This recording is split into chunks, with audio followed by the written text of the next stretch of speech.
Iya, terima kasih. Very selamat malam Ibu Bapak dan saudara semua. Saya lupa nggak minta sangu ke Bapak Ibu. Jadi ya oleh-olehnya cerita, kan pia atau ya oleh-oleh lain. Ada dua pertemuan Bapak Ibu yang saya ikut. Pertemuan yang pertama itu pertemuan ini dosen-dosen Alkitab yang bisa dikatakan dosen-dosen Alkitab dari sekolah-sekolah tinggi, seminari, ataupun juga di sekolah-sekolah kateketik, dan kemudian kami yang kerja di lembaga biblika, yang kerja di kerasulan kitab suci. Kemudian pertemuan kedua itu pertemuan yang diselenggarakan, pesertanya itu dosen-dosen kitab suci plus ketua-ketua komisi kerasulan kitab suci keuskupan se-Indonesia. Jadi ya banyak yang ikut. Di pertemuan dosen Alkitab itu yang diceritakan oleh para dosen yang mengajar di seminari itu mulai dengan keprihatinan karena bahasa susahnya para frater itu literasinya atau para mahasiswa yang belajar kitab suci itu literasinya kurang. Kemudian pengetahuan-pengetahuan dasar tentang kitab suci minim. Dan kemudian kalau ini diteruskan atau dibiarkan atau tidak diperhatikan, nah repotnya akan dialami juga oleh umat yang akan menjadi tanggung jawab mereka sebagai gembala umat gitu ya. Dan kemudian, sebentar, kok di video saja kok di video saya kok ada efek studio atau efek apa ya? Sebentar, saya nggak pasang kok tahu ada di situ.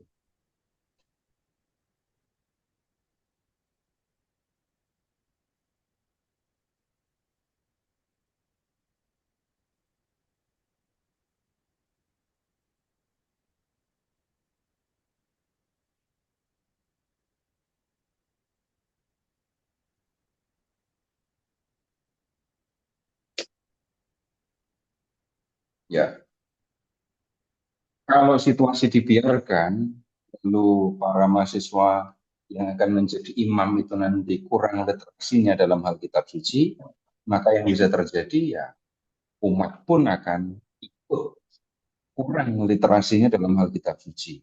Berikutnya, kalau para mahasiswa yang sekolah teologi saja literasinya kurang, bagaimana dengan umat? Nah, kemudian ya harus dilakukan sesuatu supaya umat, kemudian juga para mahasiswa teologi itu memiliki literasi yang memadai untuk soal kitab suci. Tapi kemudian ketika memperhatikan situasi di kalangan umat, termasuk saya cerita tentang kegiatan belajar Alkitab seperti ini, kita melihat sisi yang berbeda, pemahaman, keyakinan, niat untuk belajar, kemauan belajar di antara umat Katolik itu mengalami peningkatan yang bisa dikatakan ini ya sungguh-sungguh. Adanya pandemi yang membuat orang tidak bisa pergi, membuat kita justru bisa belajar dari tempat-tempat yang jauh, dan kemudian ya ini bisa membantu umat untuk bisa menjadi lebih mengerti, punya pengetahuan yang memadai tentang kitab suci. Nah kemudian juga pada waktu itu dalam pertemuan itu juga disampaikan informasi tentang Alkitab, terjemahan yang baru, yang disebut terjemahan baru edisi kedua yang sekarang ini sudah mulai sudah beredar ya dari tahun 23 itu sudah beredar. Nah kemudian dijelaskan ini kenapa kok direvisi, kenapa kok direvisi, kemudian proses revisinya seperti apa. Lalu kalau Bapak Ibu mengingat apa yang ada di dalam ini terjemahan yang lama, kita bisa melihat ada kata-kata yang dulu biasa, sekarang orang salah memahaminya, atau artinya sudah berubah. Misalnya ada kata keji, itu akan artinya menjijikkan, hina. Tapi sekarang orang memahami kata keji itu kejam. Nah, yang seperti itu tidak bisa diterima lagi. Kemudian ada juga ini kata-kata yang terjemahannya memang perlu diperbaiki. Jangan kaget kalau di terjemahan yang baru, loh kok ada yang berbeda dengan yang lama. Karena memang ada kata-kata yang tidak digunakan lagi. Akulah pokok anggur dan Bapakkulah pengusahanya. Itu lama kan? Kalau orang yang sekarang mendengar kata pengusaha, maka orang berpikirnya, businessman. Ternyata bukan itu yang dimaksudkan. Yang dimaksudkan, akulah pokok anggur, kamu rantingnya, dan Bapakku adalah tukang kebunnya. Jadi ada terjemahan yang sekali lagi perlu diperbaiki. Kemudian, kalau pertemuan yang kedua, yang isinya dosen kitab suci plus ketua-ketua komisi kerasulan kitab suci di Indonesia, di Keuskupan, itu yang diperhatikan adalah bagaimana mewartakan Kristus di Indonesia yang memiliki berbagai macam budaya. Jadi tidak bisa kita bicara Indonesia sebagai satu komunitas budaya, tetapi ada banyak budaya yang bisa dikatakan tersebar di seluruh Indonesia. Dalam khotbah di bukit, gitu ya. Adakah seorang di antara kamu yang memberi batu kepada anaknya jika ia meminta roti, atau memberi ular jika ia minta ikan? Ini kalau orang di Timur Tengah membaca kalimat ini, ular itu binatang yang berbahaya, ular itu binatang yang berbisa. Tapi di wilayah tertentu di Indonesia, anak-anak akan milih ular daripada ikan. Jadi kalau ada anak minta ikan, malah dikasih ular, anaknya tambah senang. Kenapa? Ularnya tidak berbisa, dagingnya banyak, dan bisa dijadikan lauk dan lebih enak daripada ikan. Ada yang begitu itu? Lalu kalau Bapak Ibu ke tempat yang lain, lalu akan menemukan betapa sulitnya mengatakan anak domba Allah. Karena apa? Seumur hidup nggak pernah melihat domba. Yang berulang, yang terus mereka lihat itu adalah babi. Tapi kan nggak bisa mengatakan anak, babi, terus kemudian Allah. Nggak bisa. Itu contoh Bapak Ibu, di tempat yang berbeda, orang bisa memiliki pemahaman yang berbeda untuk hal-hal tertentu. Nah, pemberitaan tentang Tuhan harus memperhatikan situasi di mana ini orang yang menerima pewartaan itu. Dan urusannya dengan pembacaan kitab suci, penjelasan tentang isi kitab suci harus memperhatikan situasi yang seperti itu. Orang Indonesia pada umumnya itu kan senang cerita. Dan saya sadar betul, itu sebelum ikut pertemuan pun saya dari awal sadar orang Indonesia pada umumnya itu lebih senang membaca cerita dan itu akan lebih masuk ke pikiran dan hati daripada disuruh mendengarkan pembacaan makalah atau artikel. Bapak Ibu pilih mana? Cerita apa artikel? Nah, cerita itu cerita kan? Cerita itu menjadi sarana yang paling sederhana tapi serius untuk memberitakan Yesus.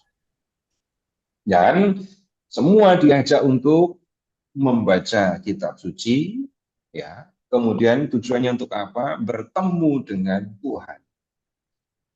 Nah, kemudian nanti di 4 tahun berikutnya, mulai tahun 26, umat akan diajak untuk mendalami cerita kisah tentang Tuhan Yesus, supaya kita menjadi lebih kenal dengan Tuhan Yesus.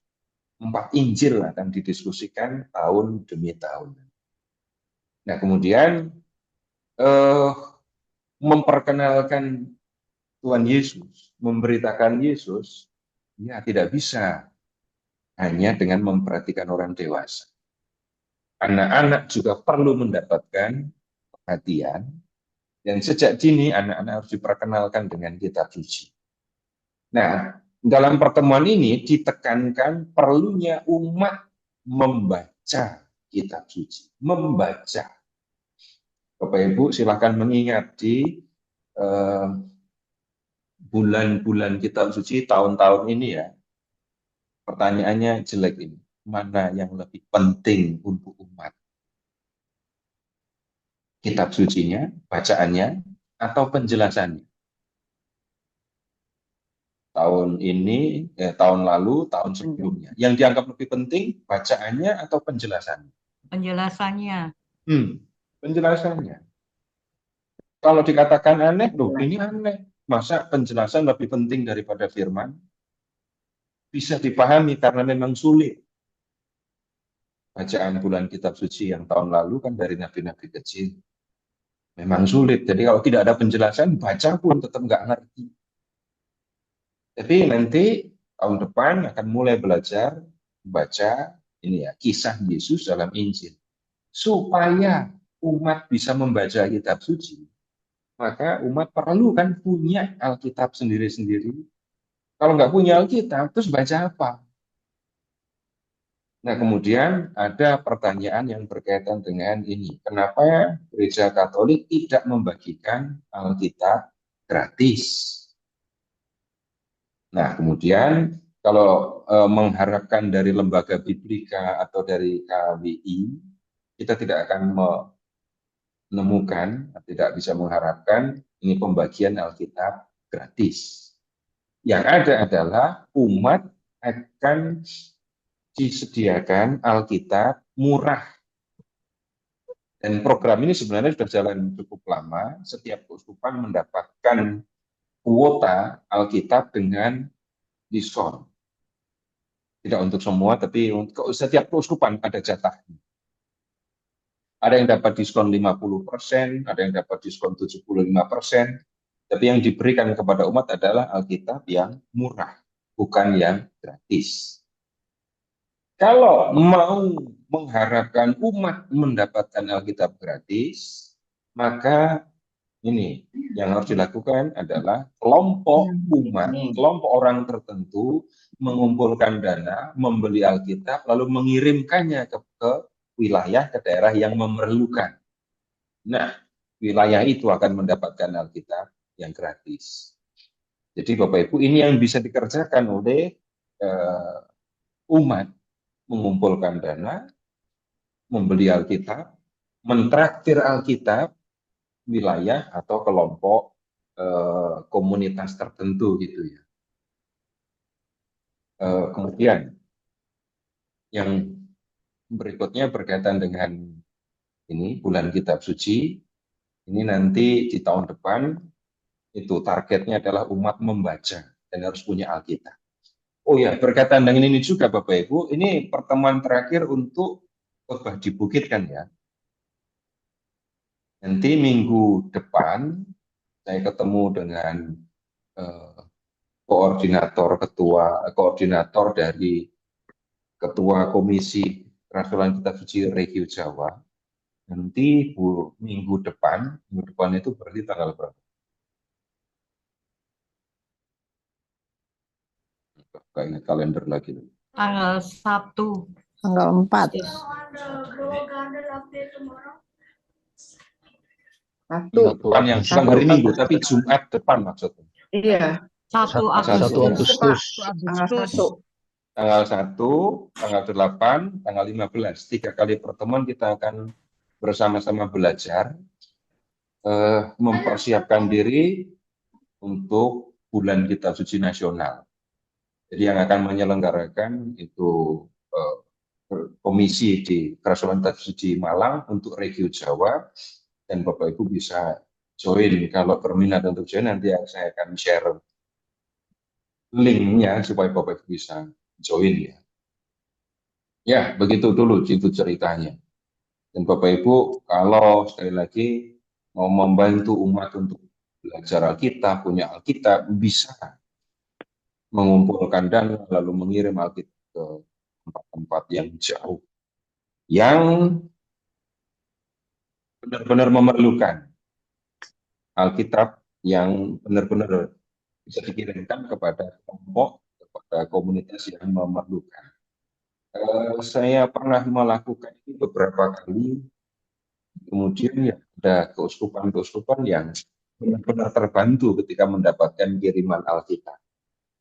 Baik, sekarang di pertemuan yang kelima ini kita akan melihat beberapa lagi yang disampaikan di dalam khotbah di bukit. Sekarang Bapak Ibu silahkan ke Injil Matius bab 7. Berapa, Pak? Bab 7. Matius bab 7.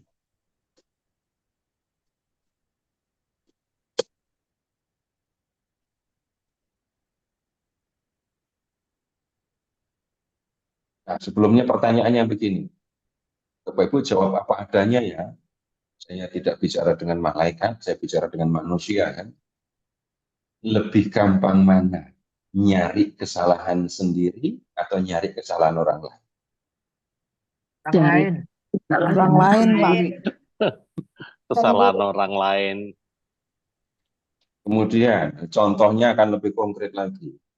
Pernah nggak Bapak Ibu marah ketika ditunjukkan bahwa kamu salah? Sekali saja itu berarti pernah. Pernah. Ya. Kemudian pernah mendiskusikan kesalahan orang lain? Pernah. Kalau pernah itu pasti dulu, dan satu kali pun namanya sudah pernah. Oh iya. Pertanyaan berikutnya lebih jelek lagi. Seru nggak mendiskusikan kesalahan orang? Seru. Dulu seru, sekarang enggak lah. Seru banget, Pak. Ya kan dulu, saya ngomongnya pernah itu berarti dulu. Kalau sekarang ya bukan waktunya lagi. Kan? Kemudian sekarang kita lihat bab 7 ayat 1. Janganlah menghakimi supaya kamu tidak dihakimi. Karena dengan penghakiman yang kamu pakai untuk menghakimi, kamu akan dihakimi. Dan ukuran yang kamu pakai untuk mengukur akan diukurkan kepada. Mengapa engkau melihat serpihan kayu di mata saudaramu, sedangkan balok di dalam matamu tidak engkau ketahui? Bagaimanakah engkau dapat berkata kepada saudaramu, biarlah aku mengeluarkan serpihan kayu itu dari matamu, padahal ada balok di matamu.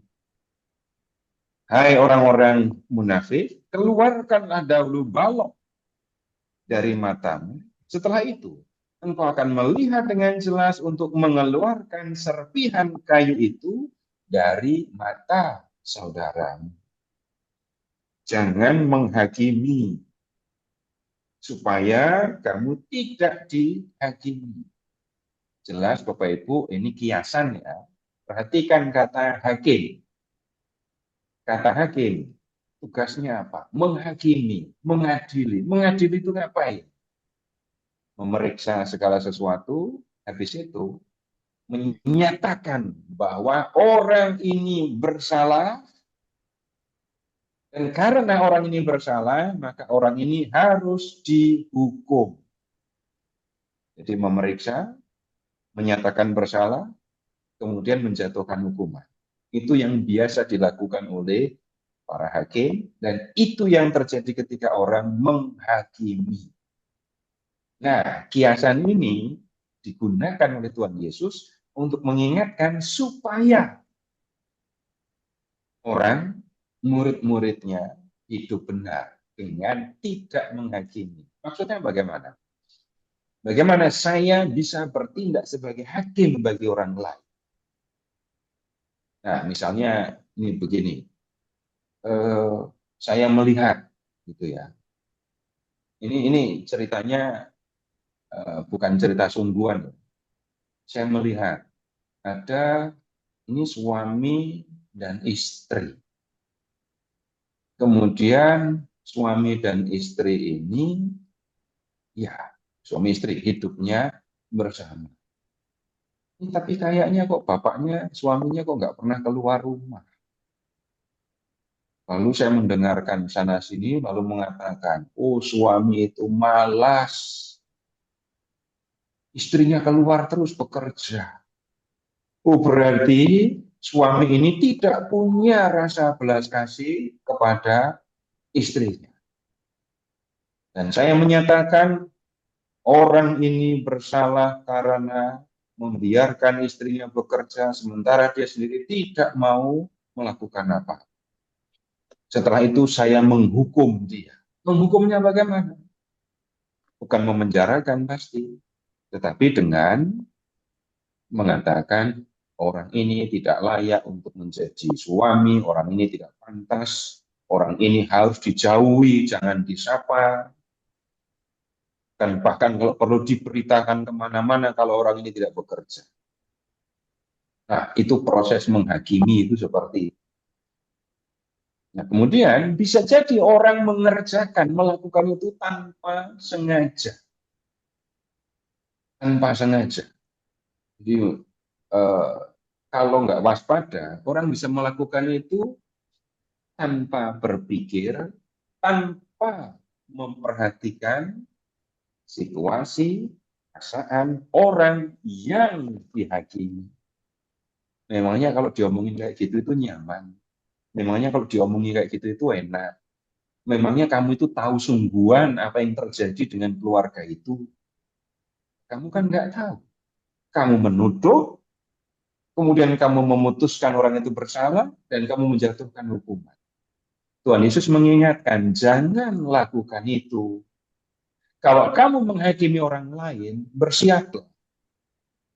Tuhan juga akan menghakimi kamu dengan cara seperti itu. Dan Tuhan bisa menghakimi itu dengan macam-macam cara. Nanti bisa jadi kamu akan mendengar orang mengatakan yang buruk tentang kamu, orang menjauhi kamu. Peringatannya adalah jangan menghakimi. Kemudian, ketika orang menghakimi, orang mencari kesalahan orang lain. Lalu, lihat, dalam peribahasa Indonesia juga ada peribahasa yang mirip kan, gajah di seberang lautan tanpa, salah ya. Gajah di pelupuk mata tidak tampak, kuman di seberang lautan tampak. Ini sama dengan balok di dalam mata tidak tampak, selumbar atau serpihan kayu di mata orang lain tampak. Nah, saya juga tidak tahu Bapak Ibu, tetapi rupanya manusia punya kecenderungan yang seperti itu. Saya tidak membuat survei, tapi ya kelihatannya bagian besar dari manusia punya kecenderungan yang sama. Sebelum menyadari dan sebelum belajar. Kecenderungan yang mana? Lebih gampang mencari kesalahan orang daripada mencari kesalahan sendiri. Sepertinya itu sesuatu yang merata ada di dalam kehidupan manusia. Tapi kemudian begini, kalau itu terjadi, maka ada yang aneh di situ. Anehnya, kesalahan sendiri tidak tampak. Lalu kalau kesalahan sendiri tidak tampak, bagaimana mungkin saya akan memperbaiki kesalahan saya? Kalau kesalahan saya tidak diperbaiki, lalu saya melihat kesalahan orang yang hanya kecil, lalu saya berusaha memperbaiki orang itu. Nah, di situ keanehannya. Saya merasa diri tidak bersalah, padahal salah saya besar, dan saya akan tetap tinggal dalam kesalahan. Peringatan Tuhan Yesus, keluarkan balok yang ada di matamu itu. Maksudnya apa? Keluarkan balok yang ada di mata. Lihat, perhatikan kesalahan yang kamu lakukan. Kemudian kalau kamu sudah memahami kesalahan yang kamu lakukan dan berhasil memperbaiki dirimu, maka kamu lebih gampang menolong orang lain untuk memperbaiki kesalahannya sendiri. Jadi kalau saya bersalah, salah saya besar, lalu saya menasihati orang untuk meninggalkan kesalahan, di situ kita akan menemukan hal yang sekali lagi aneh. Nah, mengeluarkan balok yang ada di mata. Lihat kesalahanmu, sadari kesalahanmu, perbaiki, dan kemudian proses yang saya lakukan untuk memperbaiki diri itu akan dapat menolong orang lain untuk memperbaiki diri juga.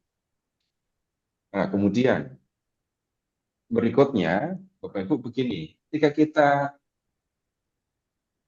melihat ke dalam diri sendiri, yang ini pertanyaan sudah lebih pribadi dan sangat serius. Bapak Ibu, apakah enggak usah, jangan cerita ya, cuma jawab iya atau enggak saja. Jangan cerita, nanti kalau cerita jadi aneh. Apakah Bapak Ibu punya kesalahan yang Bapak Ibu tidak ceritakan kepada orang lain? Ya, ada. Ya. Jangan cerita. Saya bilang jangan cerita loh. Cukup mengakui saya, ya, termasuk saya juga. Saya punya kesalahan yang saya tidak ceritakan kepada orang lain, bahkan bisa jadi saya tidak akan pernah menceritakannya kepada orang lain. Apakah itu masalah? Bukan. Saya tidak akan berani mengatakan terus ngomong ke orang lain. Bahkan begini, Bapak Ibu sebagai suami dan istri, bahkan Bapak Ibu yang jujur, sehingga menceritakan segala sesuatu termasuk kesalahan Bapak Ibu kepada suami atau kepada istri, maka semuanya sudah diceritakan. Tidak.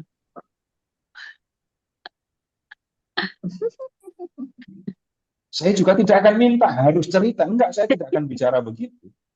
Tidak.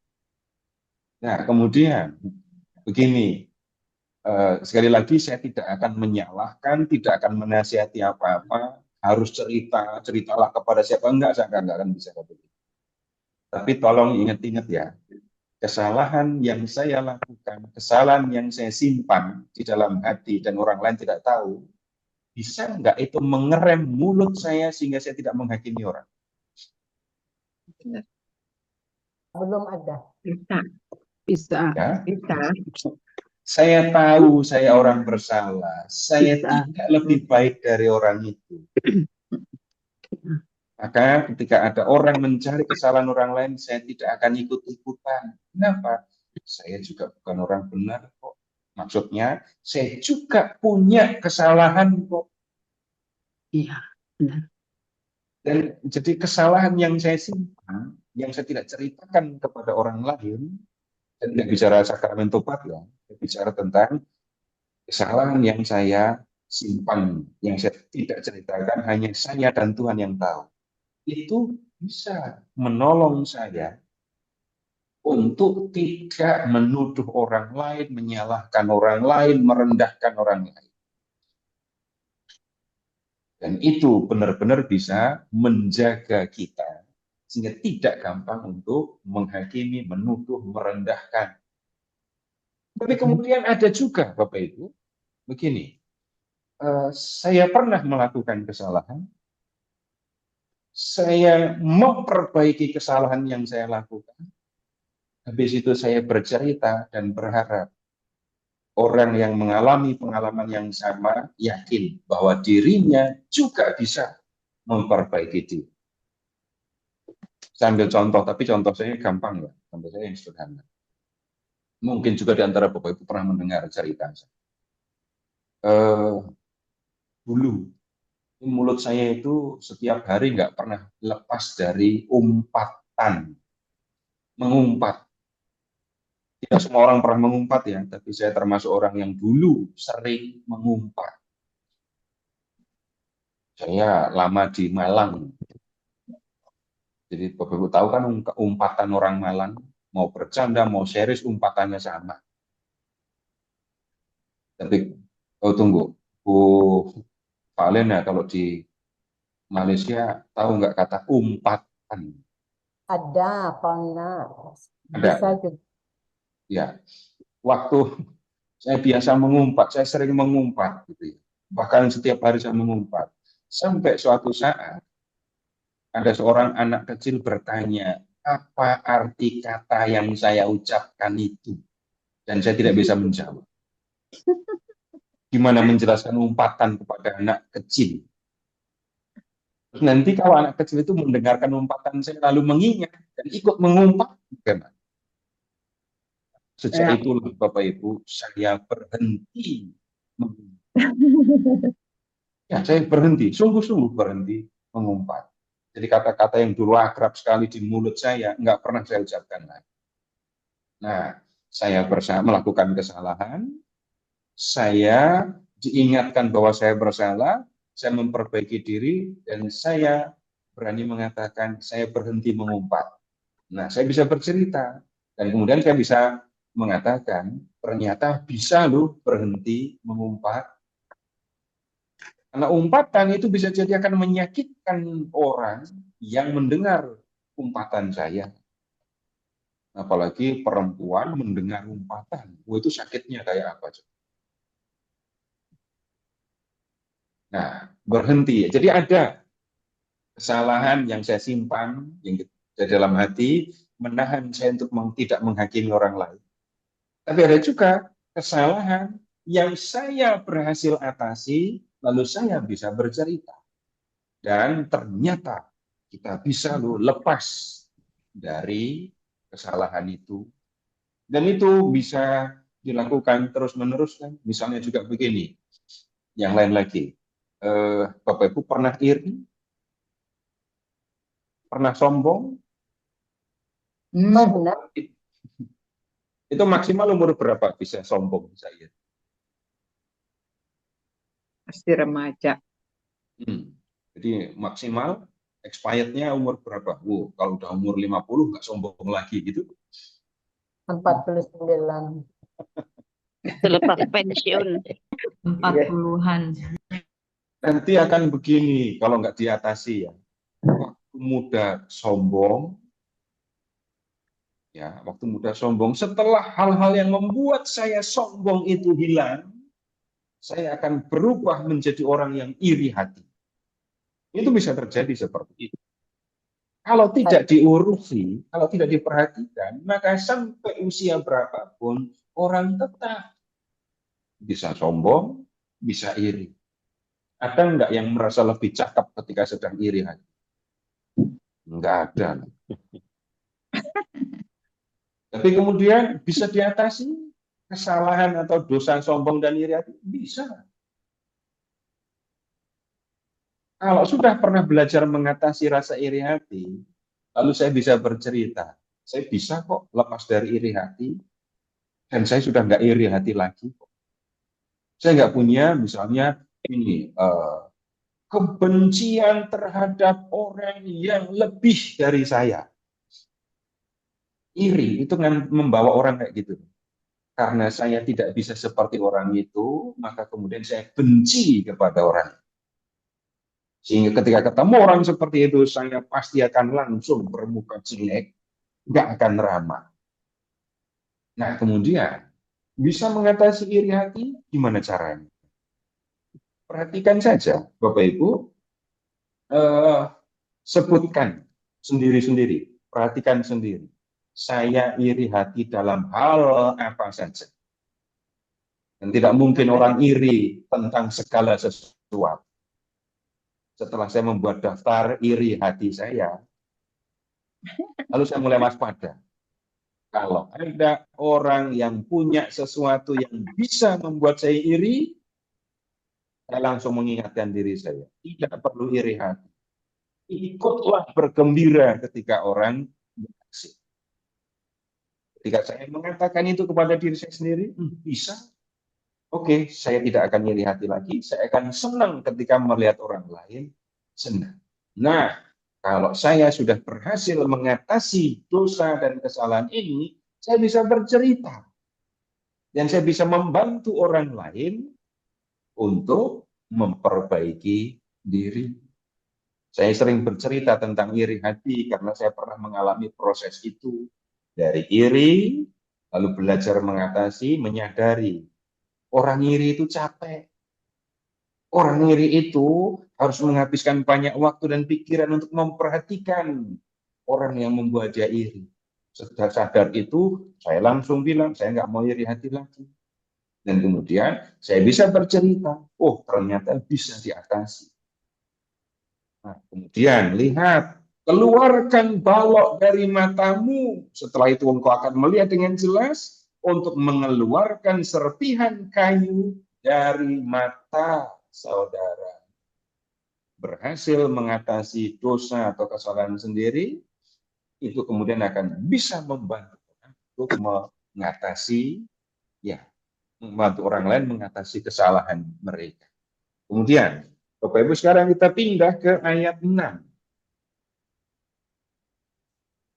Jangan kamu memberikan barang yang kudus kepada anjing, dan jangan kamu melemparkan mutiaramu kepada babi, supaya jangan diinjak-injaknya dengan kakinya, lalu ia berbalik mengoyak kamu. Bapak Ibu pernah melihat babi? Bukan babi panggang ya, bukan juga babi merah, tapi babi yang hidup. Nah, di Malang Selatan banyak, Pak. Di Malang Selatan banyak. Dari banyak babi yang pernah Ibu lihat, ada nggak yang pakai kalung? Tidak ada. Apalagi kalungnya mutiara. Nggak ada, kan? Nah sekarang, Bapak Ibu mengingatnya begini saja. Ketika Bapak Ibu melihat babi, yang akan diperhatikan oleh babi, itu nomor satu apa? Aktivitas babi apa? Bapak Ibu sebut aktivitasnya para babi. Aktivitas Makan. nomor satu. Makan. Makan. Makan kan ya. Gangguin orang itu ya, kayak kalau diganggu. Nomor satu, yang diperhatikan oleh babi itu hanya makan. Mau makanan kotor, mau makanan bersih, makan. Jadi kalau kita mau bicara apa adanya, ya, babi itu hidupnya hanya untuk makan dan setelah itu dimakan kan ya. Nggak ada aktivitas lain. Babi nggak bisa kerja di ladang, babi nggak bisa ikut sirkus. Ya, main film sih ada yang main film. Enggak. Yang diperhatikan babi hanya makan. Kemudian yang berikutnya, ini babi Yahudi ya.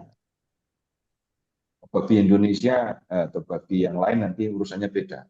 Babi Yahudi itu binatang yang haram. Binatang yang haram, kemudian seringkali hidupnya di tempat-tempat yang kotor.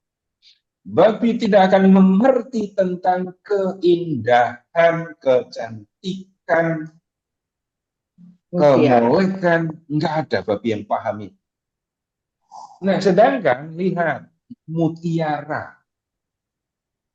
Ibu-ibu punya mutiara di rumah? Ada. Ada. Itu yang mutiara laut atau mutiara air tawar?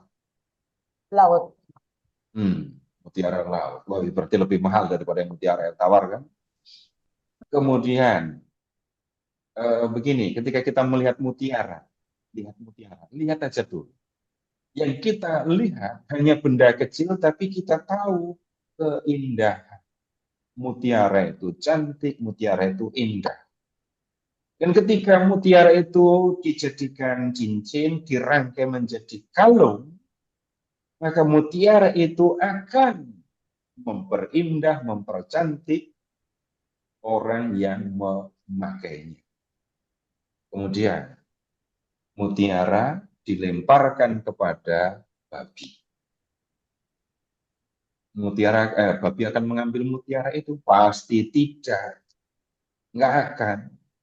Karena kita sudah lihat perhatian babi, makan. Babi nggak kenal dengan namanya keindahan. Kemudian, jangan memberikan barang yang kudus kepada anjing. Barang yang kudus. Ini kita perlu melihat pertama-tama dalam konteks orang Yahudi ya. Barang yang kudus itu apa? Eh, ambil contoh, Bapak Ibu, Injil Matius bab 7 tolong dikasih pembatas, dan Bapak Ibu silahkan ke kitab Imamat bab 24. Imamat bab 24.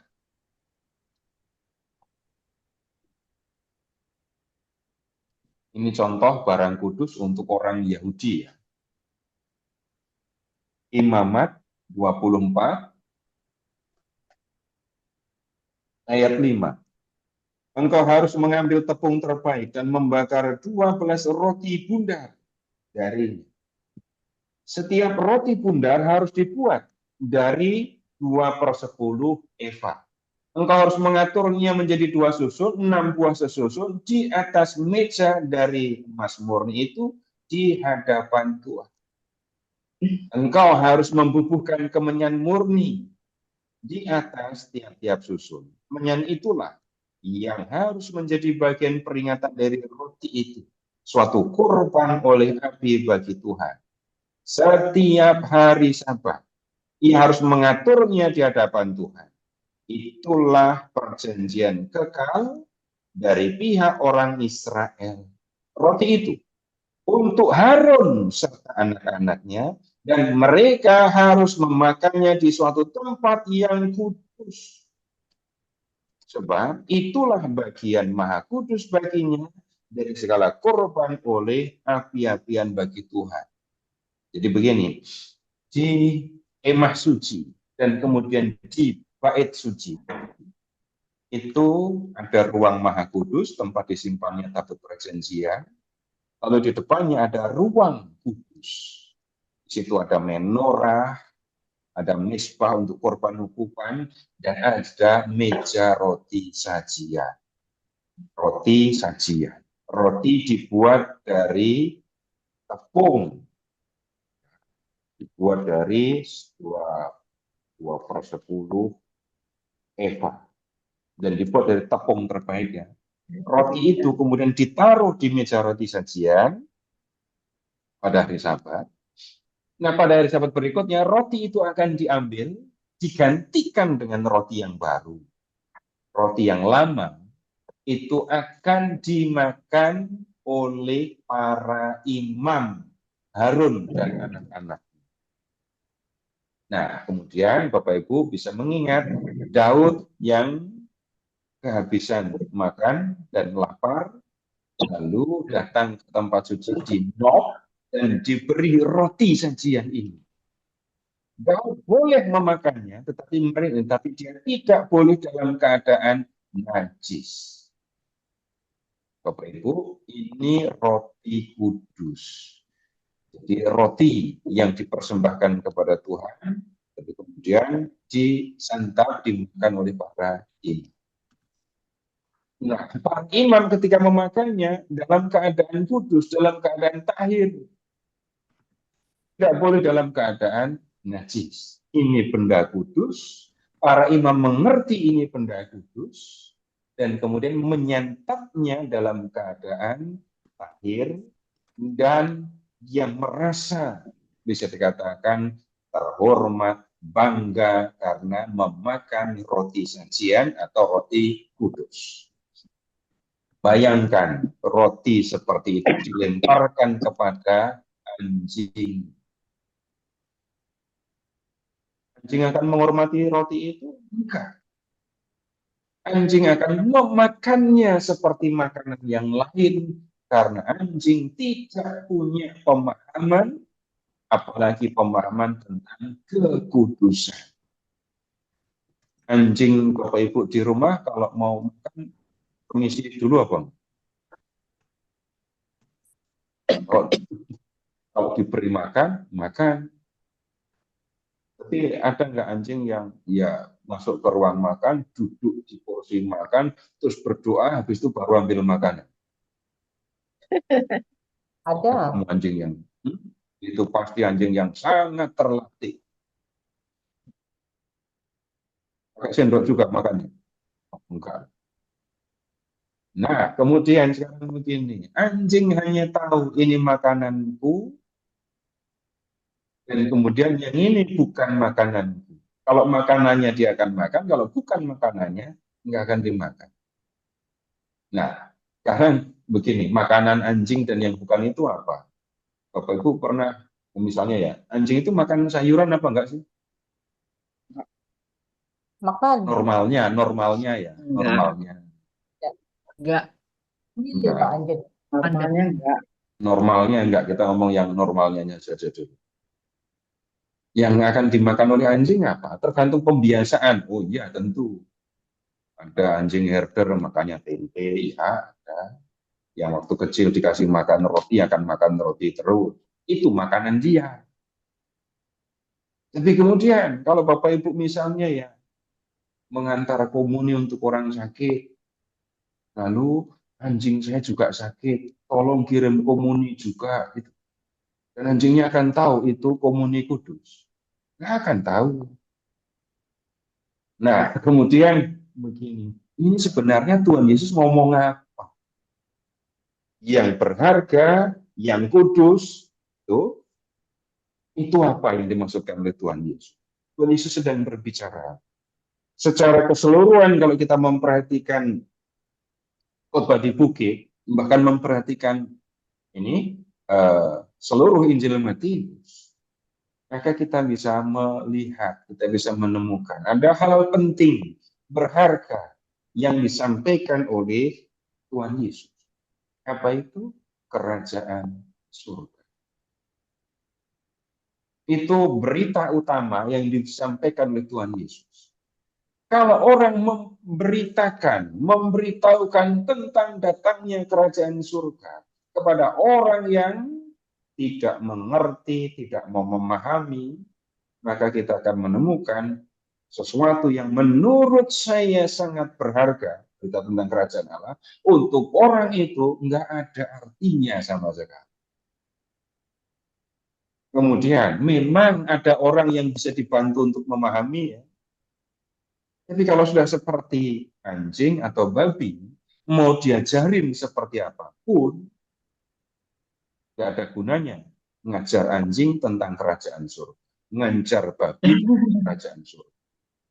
Dan berita tentang kerajaan surga itu akan diterima, dihargai oleh orang-orang yang memahami. Bapak Ibu bisa memeriksa. Saya tidak ngomong tentang babi dan anjing lagi ya. Jadi bisa jadi Bapak Ibu pernah ketemu. Hal yang sangat penting, sangat berharga untuk saya. Kita tentang Yesus. Yesus yang mati di kayu salib untuk keselamatan saya. Untuk orang Katolik itu sudah jelas paling berharga. Tapi di mata orang lain, itu bisa menjadi bahan sindiran, bahan ejekan, bahan untuk merendah.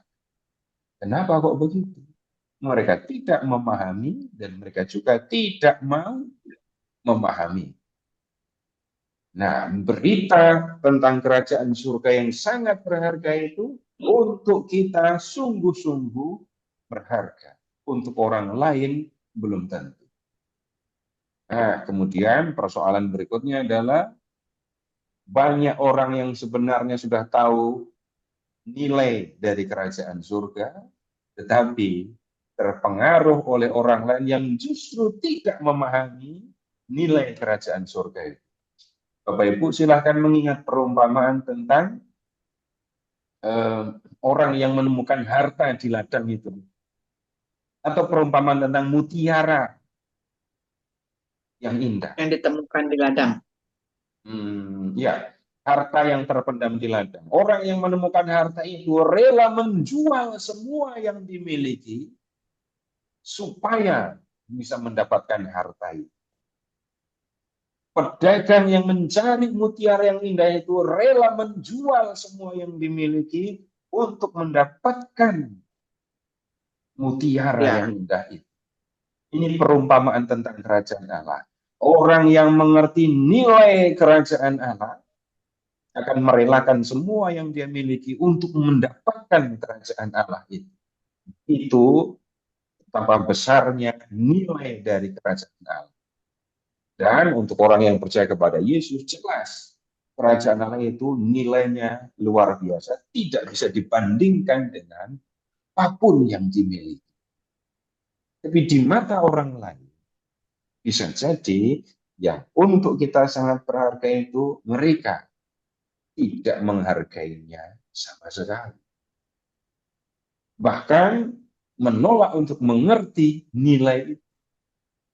Ya untuk kita bukan soal, paling-paling kita akan mengatakan, ya rugi kalau kamu diberi mutiara tapi kamu tidak mau menerimanya. Kamu diberi harta yang berharga tapi kamu menolak untuk menerimanya. Paling-paling kita hanya mengatakan rugi kamu karena tidak mau menerima pemberian yang sangat.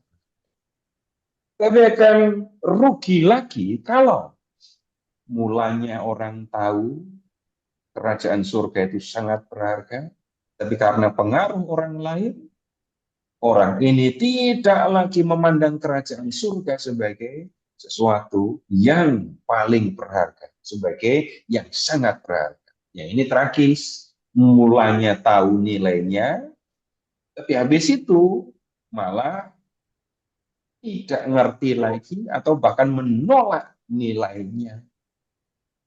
Nah, dalam hal ini Bapak Ibu, kita bisa melihat betapa ruginya orang-orang yang awalnya percaya tentang kerajaan surga, awalnya percaya kepada Yesus. Dia adalah anak Allah yang datang ke dunia untuk membawa manusia masuk dalam surga, tetapi kemudian orang ini justru meninggalkan Tuhan Yesus. Jadi peringatannya, jangan memberikan barang yang kudus kepada anjing, karena anjing nggak akan mengerti nilai kekudusan. Jangan melemparkan mutiara kepada babi, karena babi tidak tahu nilai dari mutiara itu. Tapi yang menjadi peringatan untuk kita, apa yang sangat penting untuk orang beriman, untuk kita, kerajaan surga. Tetaplah itu menjadi hal yang penting, bahkan paling penting untuk kita. Orang lain mau mengerti nilainya atau enggak, itu bukan bagian kita untuk memaksa supaya orang lain ngerti. Nah, sekarang begini juga, Bapak Ibu tolong mengingat pengalaman sampai saya mengatakan ini indah sekali. Ketika Bapak Ibu berbicara tentang keindahan, belajar dulu tentang keindahan, atau saya melihat, lalu dalam hati saya muncul rasa, dan saya senang melihatnya, lalu saya mengatakan itu indah. Atau lebih sederhananya, kalau mau memuji keindahan, Bapak Ibu mikir dulu apa enggak? Iya. Memikirkan ucapannya, ya. Tapi kemudian begini, Bapak Ibu, setelah saya melihat ini, mengukur ini, memperhatikan ini, maka saya mengatakan, ini indah. Begitu apa enggak? Iya. Enggak kan? Saya melihat, hati saya gembira, dan kemudian ini indah. Dan kemudian rasa itu kan dimiliki oleh manusia pada umumnya ya. Tingkat kemampuan untuk merasakan keindahan bisa jadi berbeda. Bisa jadi juga saya tidak ngerti indahnya ini apa. Tapi pada prinsipnya manusia tahu, bisa merasakan keindahan. Tapi tidak dipaksa, tidak bisa dipaksa. Tidak bisa dipaksa supaya orang bisa merasakan indahnya. Begitu juga Bapak Ibu ketika berbicara tentang kerajaan surga. Memaksa orang untuk mengerti indahnya, betapa bernilainya kerajaan surga. Itu hal yang berat, sulit, bahkan bisa jadi ya nggak bisa dikerjakan. Tapi orang bisa dari tidak memahami, tidak merasakan keindahan, lalu melalui proses, dia pada akhirnya bisa menikmati keindahan. Yang itu juga mungkin bisa terjadi. Jadi pesannya justru kita yang tahu nilai, betapa besar nilainya kerajaan surga, jangan pernah meninggalkan itu dan jangan pernah menurunkan nilainya. Nah, kemudian berikutnya, Bapak Ibu, tunggu dulu. Sampai di sini apakah yang perlu didiskusikan? Bapak Ibu, yang saya sampaikan ini tafsirnya, unsur tafsirnya sedikit, unsur apa menyebutnya ya, permenungannya lebih banyak karena memang menyangkut tentang kehidupan.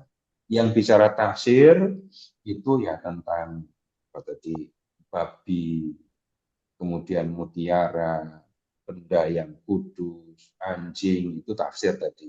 Tapi dalam pembicaraan berikutnya saya mengajak Bapak Ibu untuk melihat apa yang terjadi dalam kehidupan. Baik Pak Ferry, silahkan Pak. Iya, baik Pak Seto, terima kasih. Bapak Ibu, menarik sekali apa yang sudah disampaikan. Tadi ada bagian tafsir, lalu ada bagian permenungan bagi kita semua. Silakan Bapak Ibu jika ada yang ingin disampaikan atau ditanyakan kembali.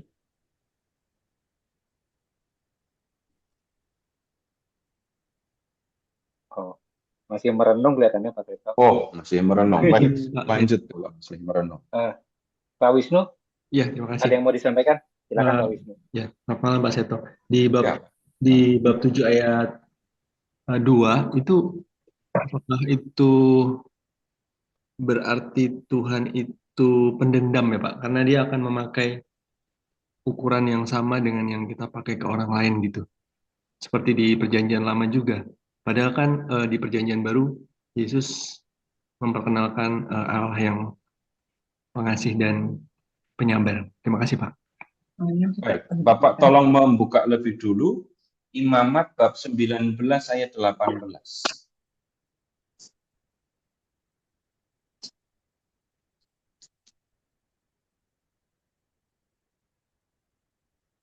Imamat 19:18. Janganlah engkau menuntut balas dan janganlah menaruh dendam terhadap orang-orang sebangsamu, melainkan kasihilah sesamamu manusia seperti dirimu sendiri, akulah Tuhan. Ya, jadi Tuhan sudah mengingatkan supaya orang tidak menuntut balas, tidak menaruh dendam. Tuh, kalau Tuhan sudah mengingatkan begitu, masa Tuhan denda? Nah, tunggu dulu. Dendam itu bagaimana? Saya disakiti oleh orang lain, dalam hati saya muncul rasa sakit, dan dalam hati saya ada muncul keinginan untuk membalas. Ketika keinginan untuk membalas itu saya wujudkan, nah disitulah saya melakukan pembalasan dendam.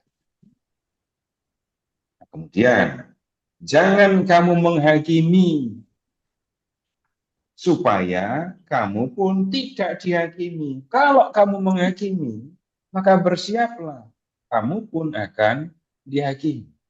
Nah, begitu isi kalimat yang disampaikan sebenarnya di ayat 2 itu. Nah, kemudian berikutnya, kalau berbicara tentang konsekuensi dari tindakan. Konsekuensi dari tindakan. Bapak Ibu dari kecil sudah biasa belajar tentang setiap tindakan akan mendatangkan konsekuensi.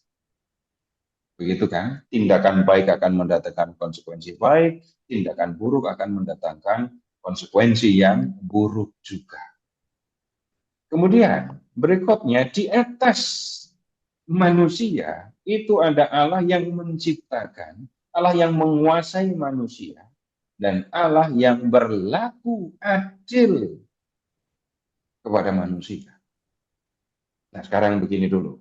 Saya pakai istilah yang sederhana. Bapak Ibu pernah nggak berdoa supaya Tuhan melakukan balas dendam untuk saya? Nah, Saya minta kepada Tuhan supaya Tuhan melakukan pembalasan untuk saya demi saya. Tidak. Hebat sekali, nggak pernah kan? pernah Pak. Jangan Ya. mencoba juga kalau nggak pernah. Tidak. Emang nggak boleh kan? Jangan engkau menuntut balas. Saya Penghakiman tidak itu milik Tuhan. saya tidak berbicara boleh apa enggak. Saya bertanya, pernah nggak berdoa supaya Tidak. Tuhan membalas orang yang sudah berbuat jahat kepada saya? Tidak. Misalnya, ada nggak yang pernah mengatakan ketika saya mendapat perlakuan buruk, lalu saya mengatakan, biar Tuhan yang membalas. Nah, itu. Ya, itu ya. Itu kalau bukan diminta. kalau itu Iya. Enggak Coba meminta, jelaskan tapi biar kalimat Tuhan itu. membalas. Coba jelaskan kalimat itu. Tuhan, orang itu sudah menyakiti saya. Sekarang Tuhan, seperti orang itu sudah menyakiti saya, buatlah dia juga sakit. Tidak pernah. Tidaklah. Ya, kalimatnya Sering begitu. kalimatnya. Cuma biar Tuhan yang membalas. Tapi terjemahkan, jelaskan kalimat itu. Ya, ada yang lebih halus. Ada nggak yang pernah mengatakan Tuhan tidak tidur? Ya, Ngapain Tuhan nggak tidur itu? Itu peduli tidak mengantuk. atas setiap masalah dalam kehidupan kita. Nah, bisa Suka maupun dicek, duka. Bapak Ibu, orang yang mengatakan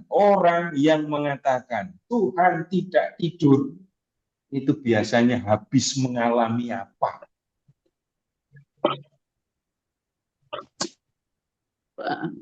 Malang. Dan Kemalangan yang dibuat oleh orang lain. Itu sering orang mengucapkan Tuhan nggak tidur. Itu ketika disakiti ngomongnya begitu. Kemudian ada juga yang kemudian lanjutnya mengatakan, benar kan Tuhan nggak tidur? Kapan kalimat itu diucap? Ketika saya melihat orang yang menyakiti saya itu sekarang menderita. Itu makna ucapan, benar kan Tuhan nggak tidur? iya. Silakan periksa sendiri-sendiri. Biarpun Tuhan sudah, misalnya ya, saya pakai kata yang Lukas, biarpun orang itu sudah menderita, tapi kalau saya belum melihatnya, itu rasanya belum lega. Bapak Ibu, begini, munculnya dendam itu juga tidak bisa apa menyebutnya ya. Munculnya dendam tidak dikendalikan, tidak direncanakan. Balas dendamnya bisa direncanakan, bisa dikendalikan. Ya, dari munculnya rasa dendam di dalam hati itu tidak terkendali. Kapan akan muncul dendam? Kapan dendam nggak muncul? Ya, itu proses alami yang bisa disebut sebagai salah satu kelemahan manusia. Tapi kemudian kalau berbicara tentang Tuhan, kita akan menemukan dalam ungkapan ini, dengan penghakiman yang kamu pakai untuk menghakimi, kamu akan dihakimi. Dengan ukuran yang kamu pakai untuk mengukur, kamu akan diukur. Ini peringatan kepada murid-murid, kepada para pengikut Yesus, sekali lagi, untuk tidak menghakimi. Kalau kamu sampai menghakimi, maka bersiaplah, kamu juga harus menanggung konsekuensi. Ini bukan dendam kalau menanggung konsekuensi. Jadi Tuhan yang adil akan menunjukkan konsekuensi dari orang yang menghakimi orang lain adalah, ya, dia akan dihakimi. Jadi di situ justru Bapak Ibu kita menemukan Tuhan yang adil yang akan menghakimi menurut cara yang dilakukan oleh manusia ketika menghakimi. Atau begini, oke lah, Tuhan itu Maha Pengasih. Semua akan diampuni. Semua, mau baik, mau jahat, ke surga semua. Bapak setuju apa enggak? Saya pakai contoh yang ekstrim ya. Pakai contoh yang ekstrim. Ada orang yang sudah membunuh, mencincang anak Bapak Ibu, lalu mati, dan Bapak Ibu ketemu dia di surga. Bapak Ibu akan tetap di surga atau minta pindah? Kekal di surga. Pindah, Pak. Surga lebih atas lagi. Nah, kenapa saya pakai contoh yang ekstrim itu, Bapak Ibu? Ketika mengatakan Tuhan itu Maha Kasih, Maha Pengampun, itu tidak sama dengan Tuhan nggak adil. Jadi keadilan Tuhan justru juga menunjukkan kasih-Nya. Dan itu sekaligus menjadi peringatan. Kalau kamu tidak mau menderita karena konsekuensi kesalahan, ya jangan melakukan kesalahan. Dan jangan pernah mencoba Tuhan Maha Pengampun, sehingga saya mau berdosa apapun, nah, itu terserah saya. Tuhan pasti Tuhan akan mengampuni.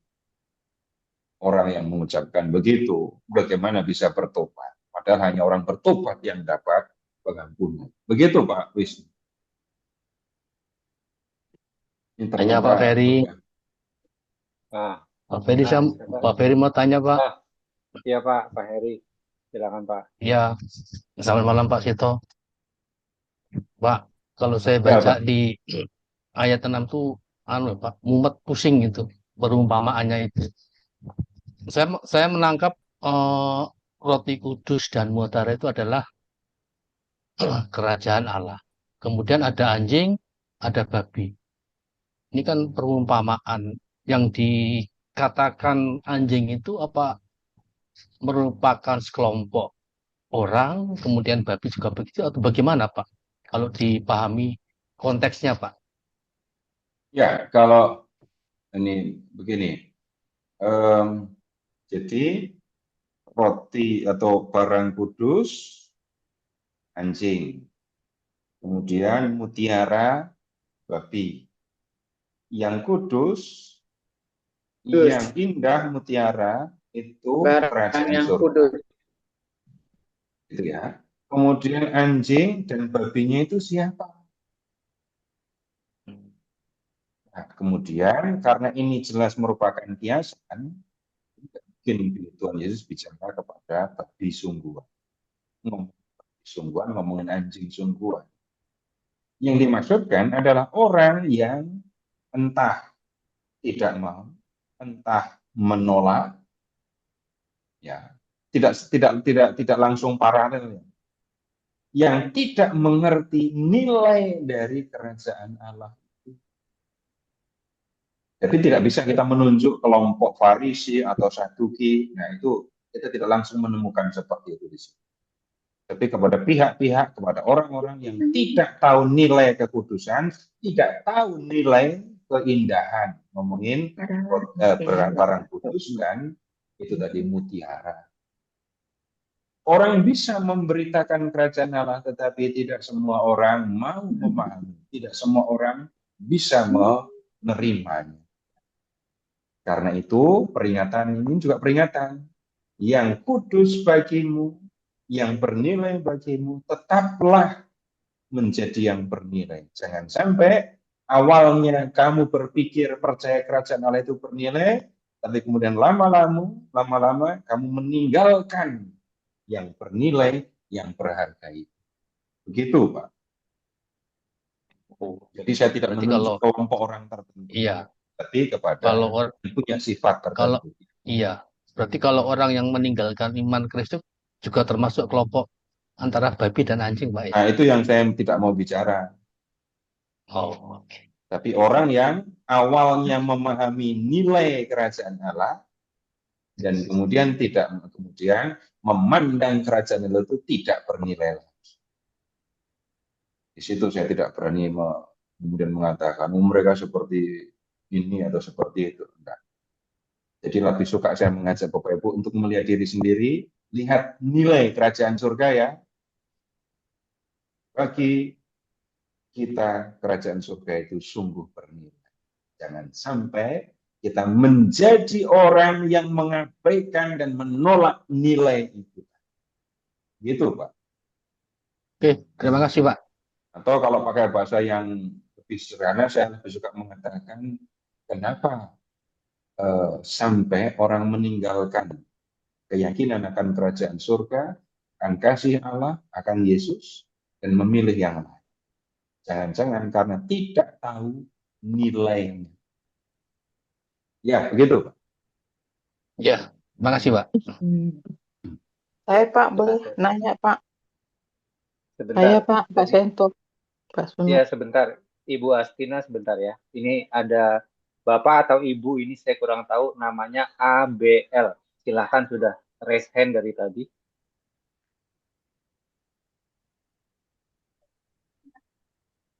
Bapak atau Ibu ABL tadi resen. Oh ya, maaf, mute. Oh maaf, terima Ya, kasih atas kesempatannya. Saya Bapak Agus. Nah, ini kan jangan aku perihal Matius 7 ya, jangan hal menghakimi gitu kan.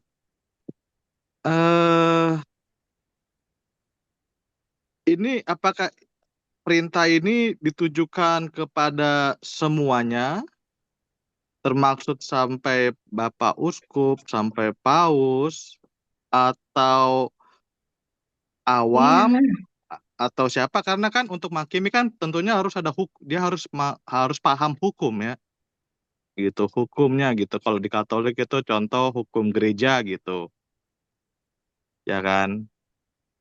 Nah, kalau di sini kan di Matius 7 ini kan konteksnya kan hukumnya tuh pasti hukum Taurat gitu kan, sesama Yahudi gitu kan, yang berhak yang pasti ada satu pribadi yang punya kuasa untuk menghakimi gitu kan, tentunya hakim gitu. Nah ini untuk Baik, Pak. itu Ya. deh, maaf, semoga paham ya, Pak. Ya, semoga saya paham. Nah, sekarang begini, tolong Bapak ingat tugas hakim. Bapak sudah menyebut tadi, memeriksa perkara, kemudian memutuskan orang bersalah, kemudian yang berikutnya menjatuhkan hukuman. Itu dalam pengadilan, di ruang pengadilan, baik pengadilan pemerintah atau negara maupun pengadilan gereja. Tapi tentu Tuhan Yesus tidak bicara tentang gereja Katolik kan. Tapi itu proses yang biasa terjadi dalam penghakiman. Memeriksa apakah ini melanggar atau tidak. Kemudian yang kedua memutuskan orang itu bersalah dan kemudian menghukum. Nah, Tuhan Yesus menggunakan tugas hakim ini sebagai kiasan untuk mengajar murid-muridnya supaya tidak menghakimi sesama. Menghakimi sesama itu bagaimana? Menghakimi sesama itu bagaimana? Tadi saya memberikan contoh, ada suami istri. Suaminya di rumah terus, sedangkan istrinya harus kerja keras. Itu yang tampak. Dan saya tahu mana yang benar, mana yang salah. Itu hukum saya. Kemudian saya mengatakan, ini penghakiman yang saya katakan, suami itu tidak punya belas kasih kepada istrinya. Suami itu malas. Itu vonis saya. Lalu saya menjatuhkan hukuman. Hukumannya apa? Saya tidak mau menyapa dia. Saya tidak akan mau dekat dengan dia. Saya akan bicara kepada orang lain untuk tidak mendekati orang itu. Itu menghakimi digunakan sebagai kiasan gitu. Dalam kehidupan kita, manusia menghakimi sesama banyak. Contoh yang saya sebutkan, saya memang mengarang contoh itu, tapi contoh itu konkret. Kemudian kalau ada misalnya ya, perempuan kerja berangkatnya sore, pulangnya tengah malam, itu paling sering kena penghakiman. Karena pulangnya, berangkatnya siang, pulangnya tengah malam, lalu lihat vonisnya. Ini pasti perempuan tidak benar. Lalu saya menjatuhkan hukuman. Hukumannya apa? Menjauhi orang itu, bicara kemana-mana perempuan ini adalah perempuan yang tidak benar. Karena itu, semua juga harus menjauh. Begitu yang dimaksudkan dengan menghakimi dalam perikop ini. Jadi bukan pengadilan formal, tapi kata penghakiman digunakan sebagai kiasan. Begitu, Pak. enak banget. Terima kasih banyak, Pak. Ya. Pak Seto masih ada tadi Ibu Ya, silakan. Astina. Ibu Astina, Iya. silakan Ibu Astina. Baik, terima kasih. Selamat malam.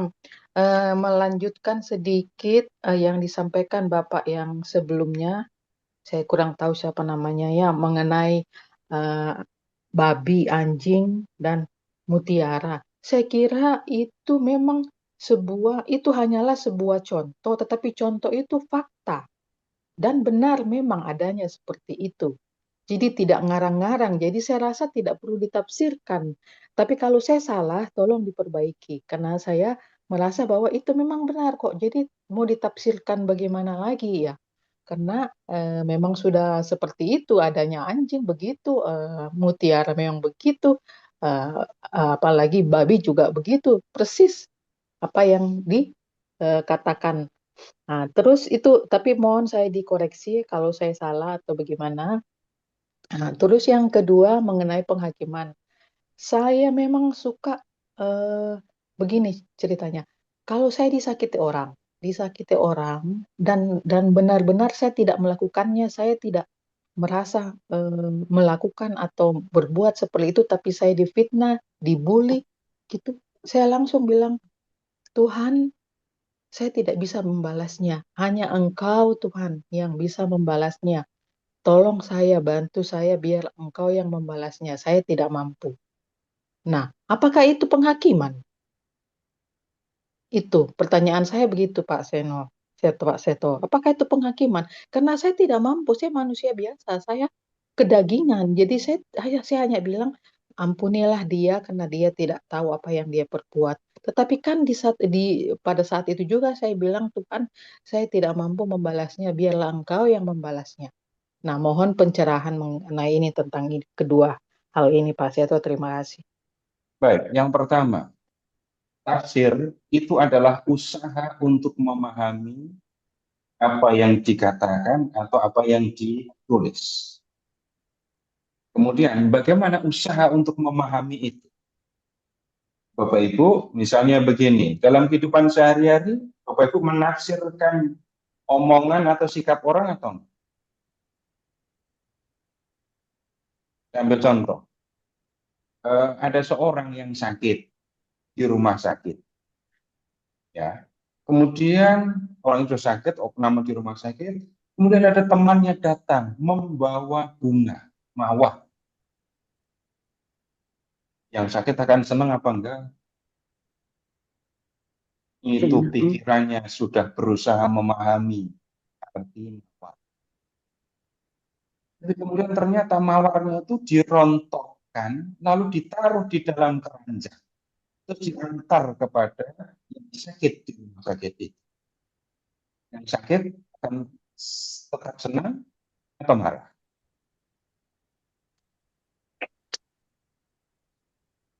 Marah, Bawain bunga mawar, mawarnya sudah ditaruh di keranjang. dikiranya bunga tabur Pak Seto. Itu tafsir. Kemudian Bapak Ibu tolong ingat-ingat, ini kalau begini ini artinya begini ya. Itu sayang, Ini kata sayang. Kalau begini tahun 90-an, Duit. itu sudah usaha untuk memahami, itu yang disebut tafsir. Kemudian Bapak Ibu pernah mendengar peribahasa? Karena Apa itu, nila Pak? setitik rusak susu sepelangan. Ya. Orang berbicara tidak selalu lugas. Orang bisa berbicara dengan kiasan, dengan peribahasa. Itu tafsir, itu usaha untuk memahami. Jangan memberikan barang yang kudus. Karena minta contoh, barang kudus itu apa? Apakah Tuhan Yesus sudah berbicara tentang sakramen Maha Kudus? Pasti belum. Lalu barang yang kudus itu apa? Saya memberi contoh. Contoh barang kudus bisa ditemukan, contoh ya, karena ada banyak. Di Imamat 24. Apa itu barang kudus? Contohnya adalah roti kudus. Ketika orang berbicara, dia bisa menggunakan kiasan. Memberikan roti kudus kepada anjing. Ketika kita membaca kiasan, maka harafiah harus dipahami dulu. Harafiah harus dipahami dulu, baru kita ketemu dengan makna kiasannya. Sekarang begini, untuk contoh lagi ya, Bapak Ibu silahkan mengingat pelajaran peribahasa dulu. Kita hanya diberitahu peribahasanya apa, artinya apa. Itu kan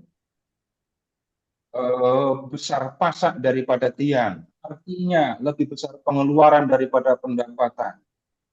Gitu. Tapi sekarang saya beri peribahasa yang lain. Sayangkan garam sececah, busuk kerbau seekor. Tolong jelaskan artinya. Enggak ngerti.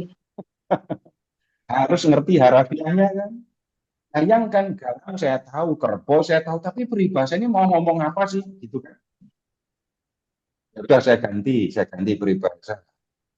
Empang sampai seberang, inding sampai ke langit.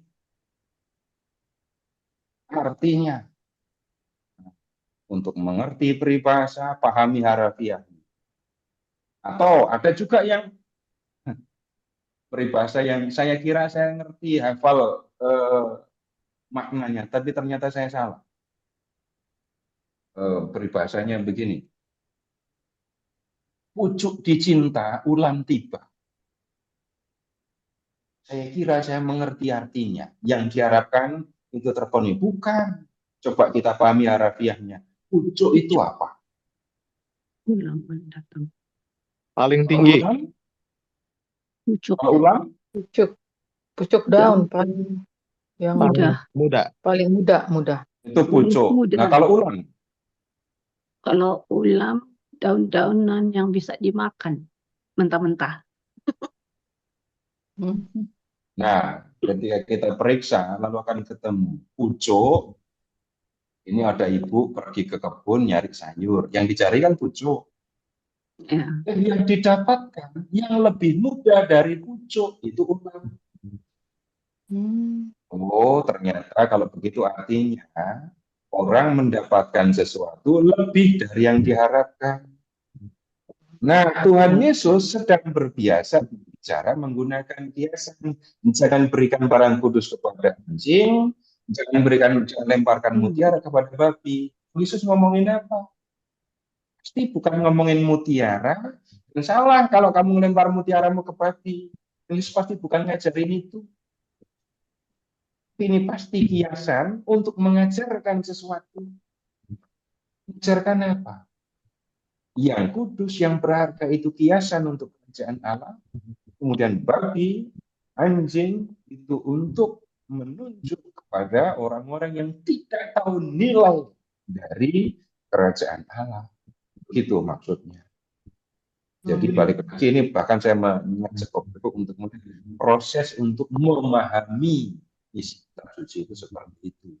Ya, semua harus dipahami, tidak bisa semua dipahami harafiah. Kalau semua dipahami harafiah, kalau matamu menyesatkan engkau, itulah. Kalau tanganmu menyesatkan engkau, penggahlah. Kalau kakimu menyesatkan engkau, potonglah. Lebih baik kamu masuk ke dalam hidup dengan mata satu, kaki satu, tangan satu, daripada dengan badan utuh kamu dicampakkan ke dalam neraka. Nggak mungkin kita pahami harafiah. Ini pasti kiasan. Nah, kemudian Mungkin kiasannya maksudnya ini ya Pak, maaf potong interupsi. Ini ya, sia-sia menegur orang yang tegar tengkuk gitu ya.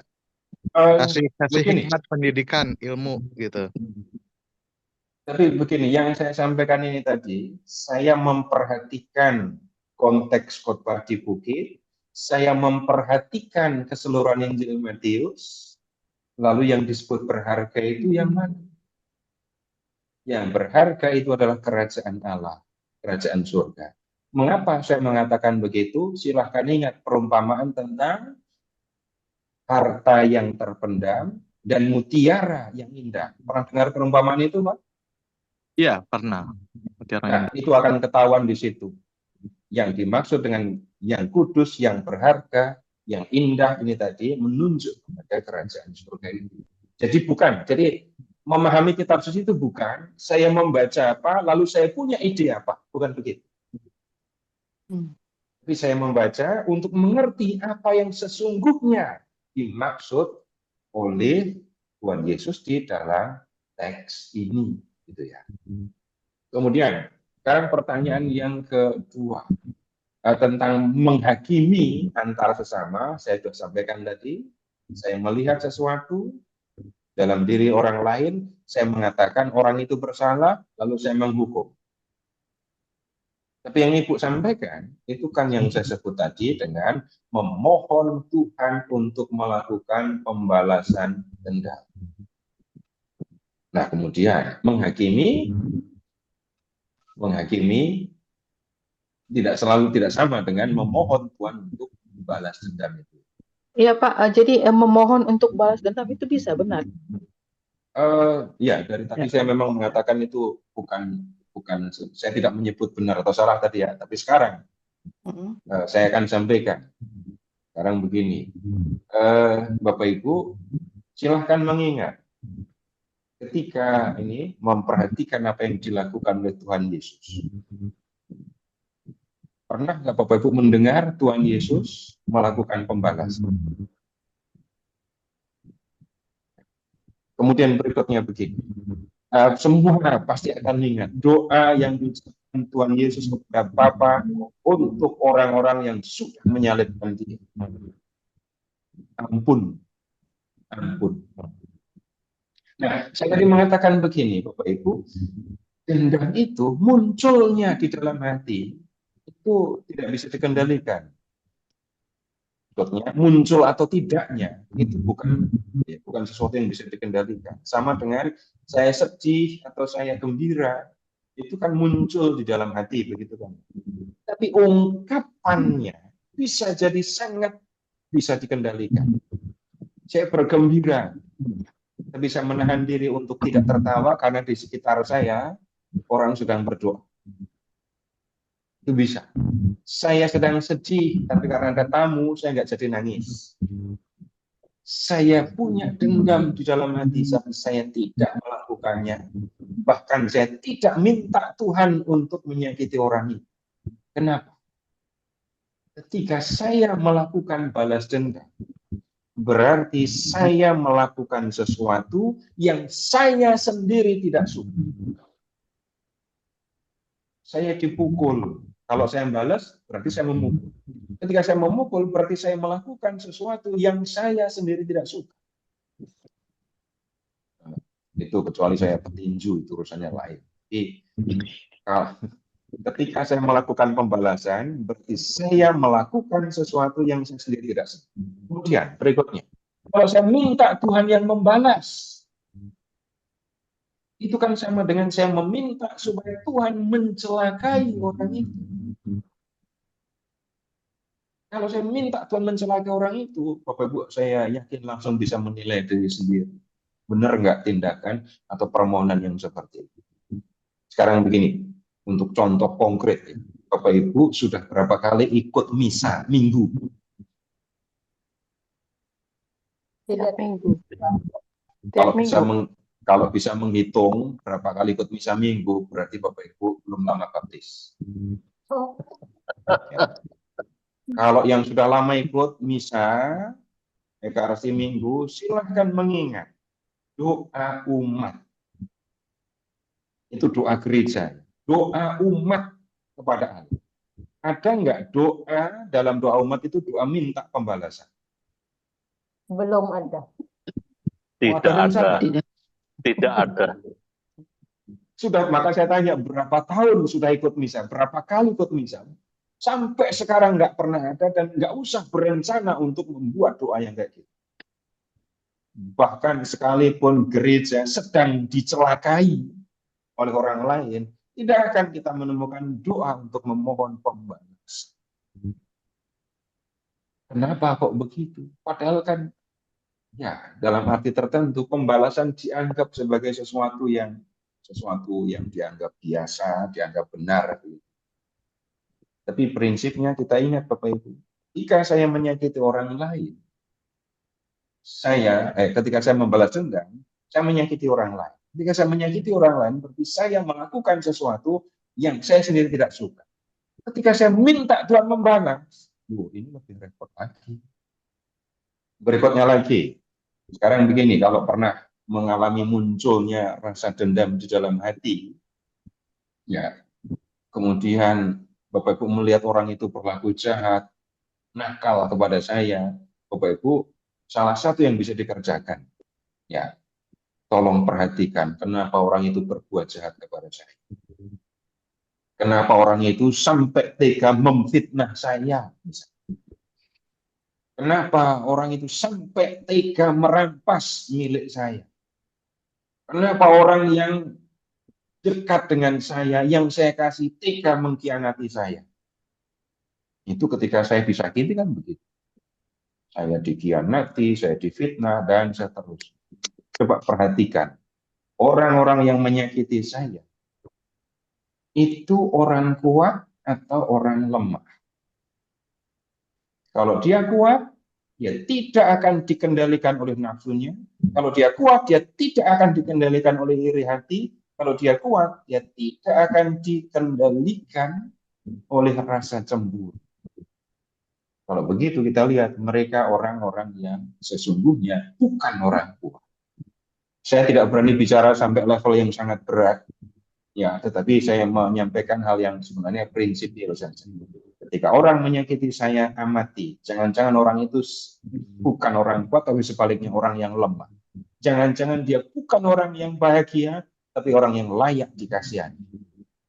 Kenapa untuk memberi makan istri sama anaknya saja, orang itu sampai tega, apa menyebutnya, mengkhianati saya, atau merampas apa yang saya miliki, bukan orang yang layak dikasihani.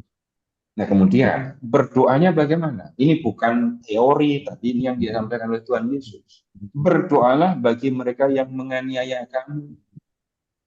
Bukan minta supaya orang yang menganiaya kamu itu balik dianiaya, bukan. Tetap minta yang baik untuk orang itu. Misalnya ya, jangan sampai orang yang menganiaya saya dikuasai iri hati. Tuhan kasihan orang itu, dia tidak bisa bergerak bebas karena rasa iri hati ada di dalam dirinya. Bantu dia Tuhan supaya tidak dikuasai iri hati. Jadi Bapak-Bapak akan menemukan banyak tema balas dendam apalagi di perjanjian lama. Kutipan-kutipan yang berkaitan dengan balas dendam banyak. Tapi kemudian kalau kita mengingat yang seperti ini, Bapak-Ibu perhatikan nanti apa yang disampaikan oleh Tuhan Yesus. Begitu, Bu. Oh iya, baik Pak. Tapi begini maksud saya, jadi ketika orang yang menyakiti itu mengatakan kepada saya, kamu sudah menghakimi saya. Apakah itu benar? Bagaimana? Saya belum jelas. Jadi begini, orang yang tadinya yang sudah menyakiti saya, membuli saya dan memfitnah saya dan segala macam, terus saya bawakan dalam doa, saya bilang biarlah hanya Tuhan yang tahu, biarlah hanya Tuhan yang balas. Terus orang itu akan menjawab, berarti begini, menjawab, kamu tidak layak menghakimi saya, gitu. Apakah itu benar apa salah? Saya dibully. Orang itu yang mengatakan. Orang itu mengatakan, jadi orang yang membuli saya malah mengatakan, orang yang membuli saya malah mengatakan, saya menghakimi dia. Ya. Kejadian yang istimewa pasti. Orang yang menyakiti, tambah lagi dengan menyakiti orang lain. Dengan menuduh saya, dengan menuduh orang yang membuli saya, dengan menuduh orang yang dibully. Ya, begitulah kenyataannya seperti selama ini kok begitu seperti itu. Ya, tunggu dulu, saya mengatakan. Ini pasti orang istimewa. Jadi sudah menyakiti, masih menuduh. Nah, kemudian kalau itu yang terjadi, apakah itu salah? Ya sudah jelas salah, sudah menyakiti, sudah membuli, masih menuduh lagi. Jelas itu sesuatu kekeliruan. Tapi kemudian yang lebih sering kita bicarakan di dalam kelompok ini adalah bagaimana kita harus bersikap. Bagaimana kita harus menjalani hidup seperti yang dikehendaki oleh Allah. Sekarang begini, ketika ada orang yang membuli saya, kenapa orang itu membuli saya? Silahkan perhatikan, silahkan periksa. Jangan-jangan, misalnya ya, orang itu cemburu dengan saya, orang iri dengan saya. Betul.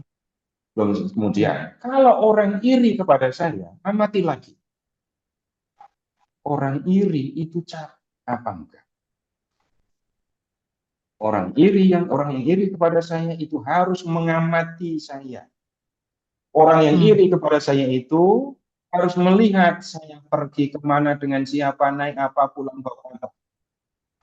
Saya pergi ke gereja, orang itu harus melihat saya ke gereja hari apa, baju apa, sandal apa, sepatu apa, setelah misa ketemu apa, belanja apa. Kemudian pulang harus berpikir tentang saya, dan kemudian setelah itu akan mengungkapkan isi pikirannya dengan bully, dengan fitnah. Orang yang seperti itu jelas orang yang dikuasai oleh iri hati, dia bertindak atau berbicara dikuasai, dikendalikan oleh iri. Nah, ketika kita melihat situasi yang seperti itu, orang seperti itu, orang yang layak dibenci atau layak dikasihi. Ya, kemudian begini, orang yang iri tidak akan pernah dia bahagia. Karena hidupnya hanya memikirkan orang lain dan tidak memikirkan apa yang benar, yang baik. Lebih berat lagi ketika orang yang iri itu tidak sadar ketika dia dikuasai iri hati. Itu yang sangat merepotkan. Kenapa?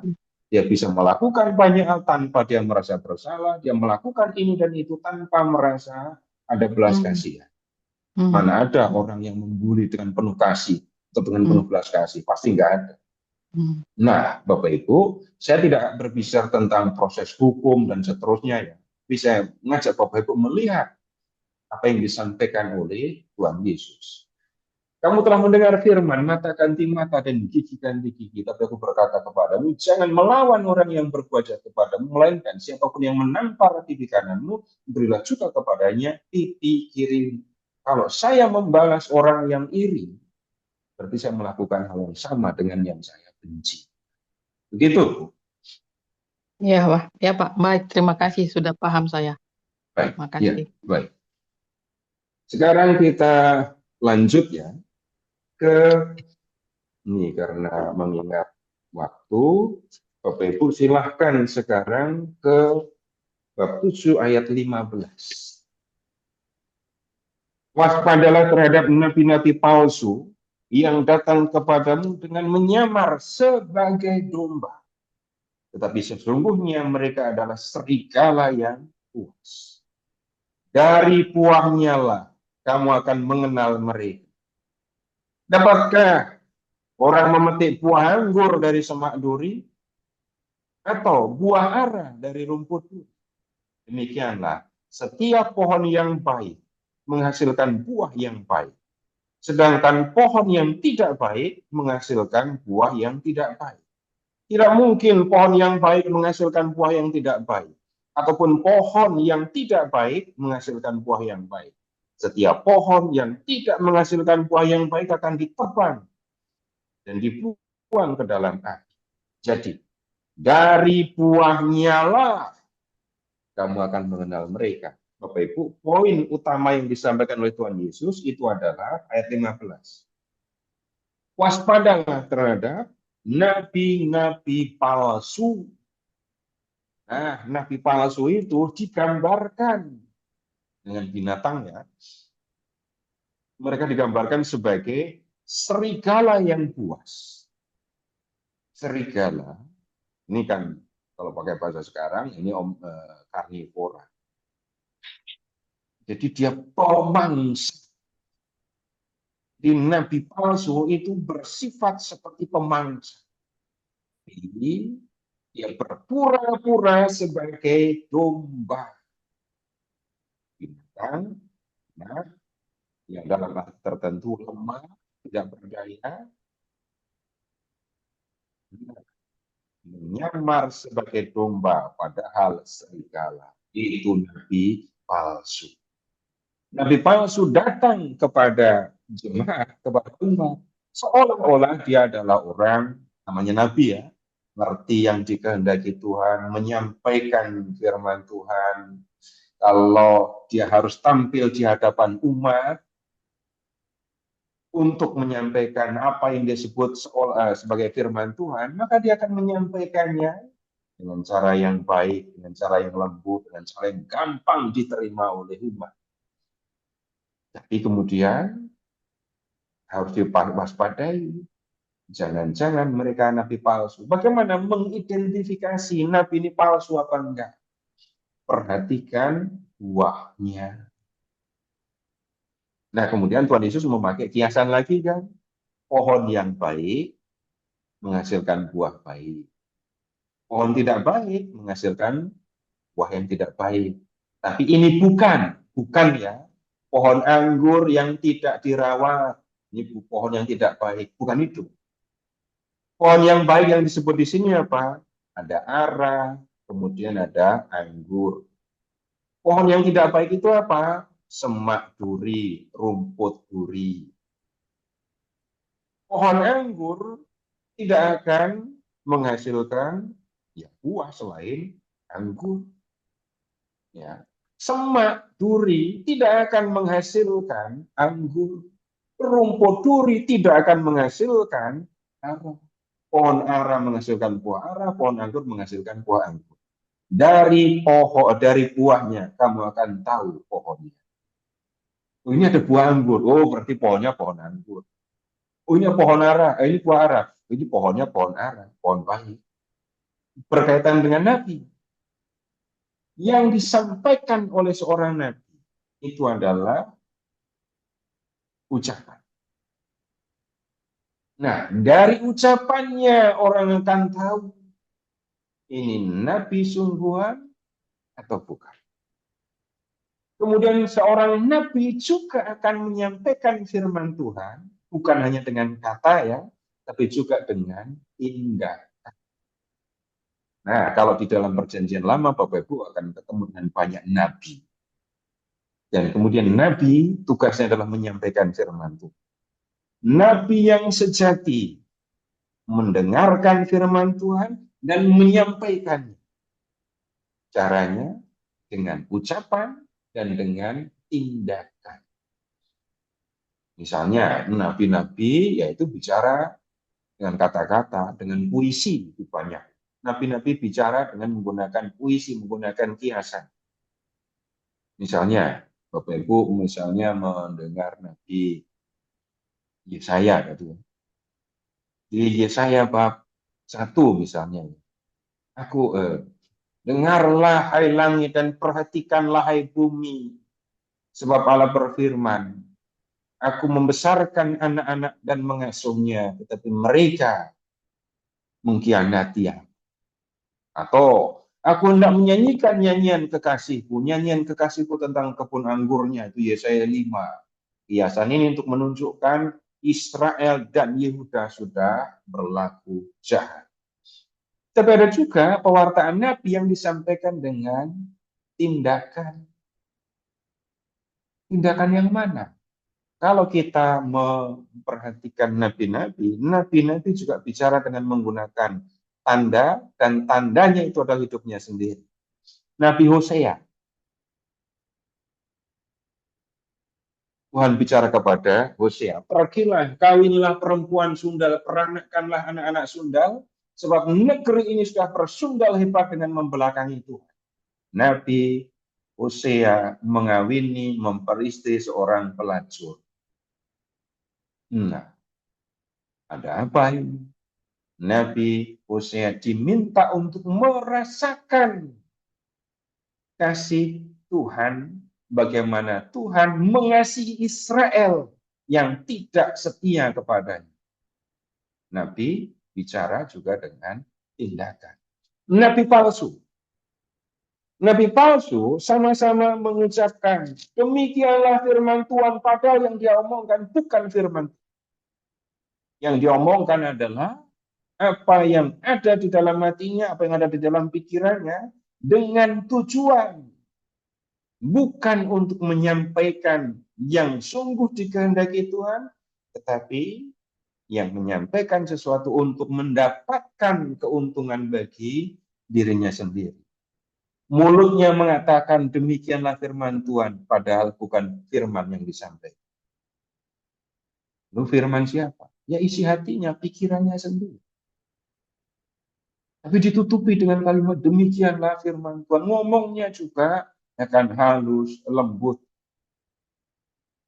Nah, kalau di kitab Mika, nabi palsu itu menyampaikan sesuatu, katanya firman Tuhan, padahal itu diucapkan atau ucapannya itu hanya untuk menyenangkan orang yang memberi dia uang. Firman Tuhan dia tidak begitu peduli.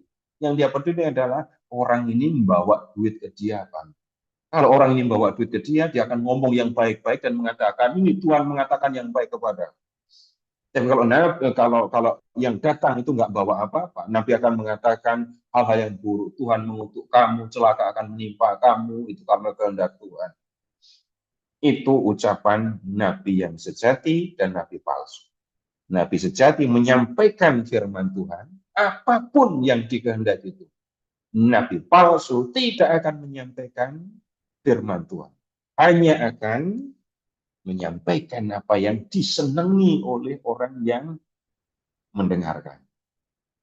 Nah, Bapak Ibu, begini, saya suka menggunakan kalimat Nabi yang sejati tidak akan menerima pesanan firman. Nabi yang sejati itu bosnya, itu Tuhan. Tuhan mengatakan apa, dia akan katakan. Orang yang akan senang mendengarnya atau tidak, dia akan katakan. Nabi Yeremia sampai dipasung, dimasukkan ke dalam sumur, mau dibunuh karena menyampaikan firman Tuhan. Nabi Hananya, lawannya, menyampaikan yang menyenangkan untuk raja, menyenangkan untuk orang Israel. Tapi yang dia sampaikan bukan firman Tuhan. Nah, bagaimana kemudian para pengikut Yesus menilai Nabi ini benar atau tidak benar? Perhatikan isi ucapannya. Dan kemudian bagaimana saya menilai ucapan Nabi ini benar atau enggak benar? Itu buah dari seorang Nabi, yaitu ucapannya. Kalau ucapannya seperti yang dikehendaki oleh Allah, nah itu berarti Nabi yang sungguh. Tapi kalau seorang Nabi menyampaikan sesuatu yang bertentangan dengan kehendak Allah, nah itu bukan Nabi yang sesungguh. Memangnya ada yang kayak gitu. Dari dulu juga sudah.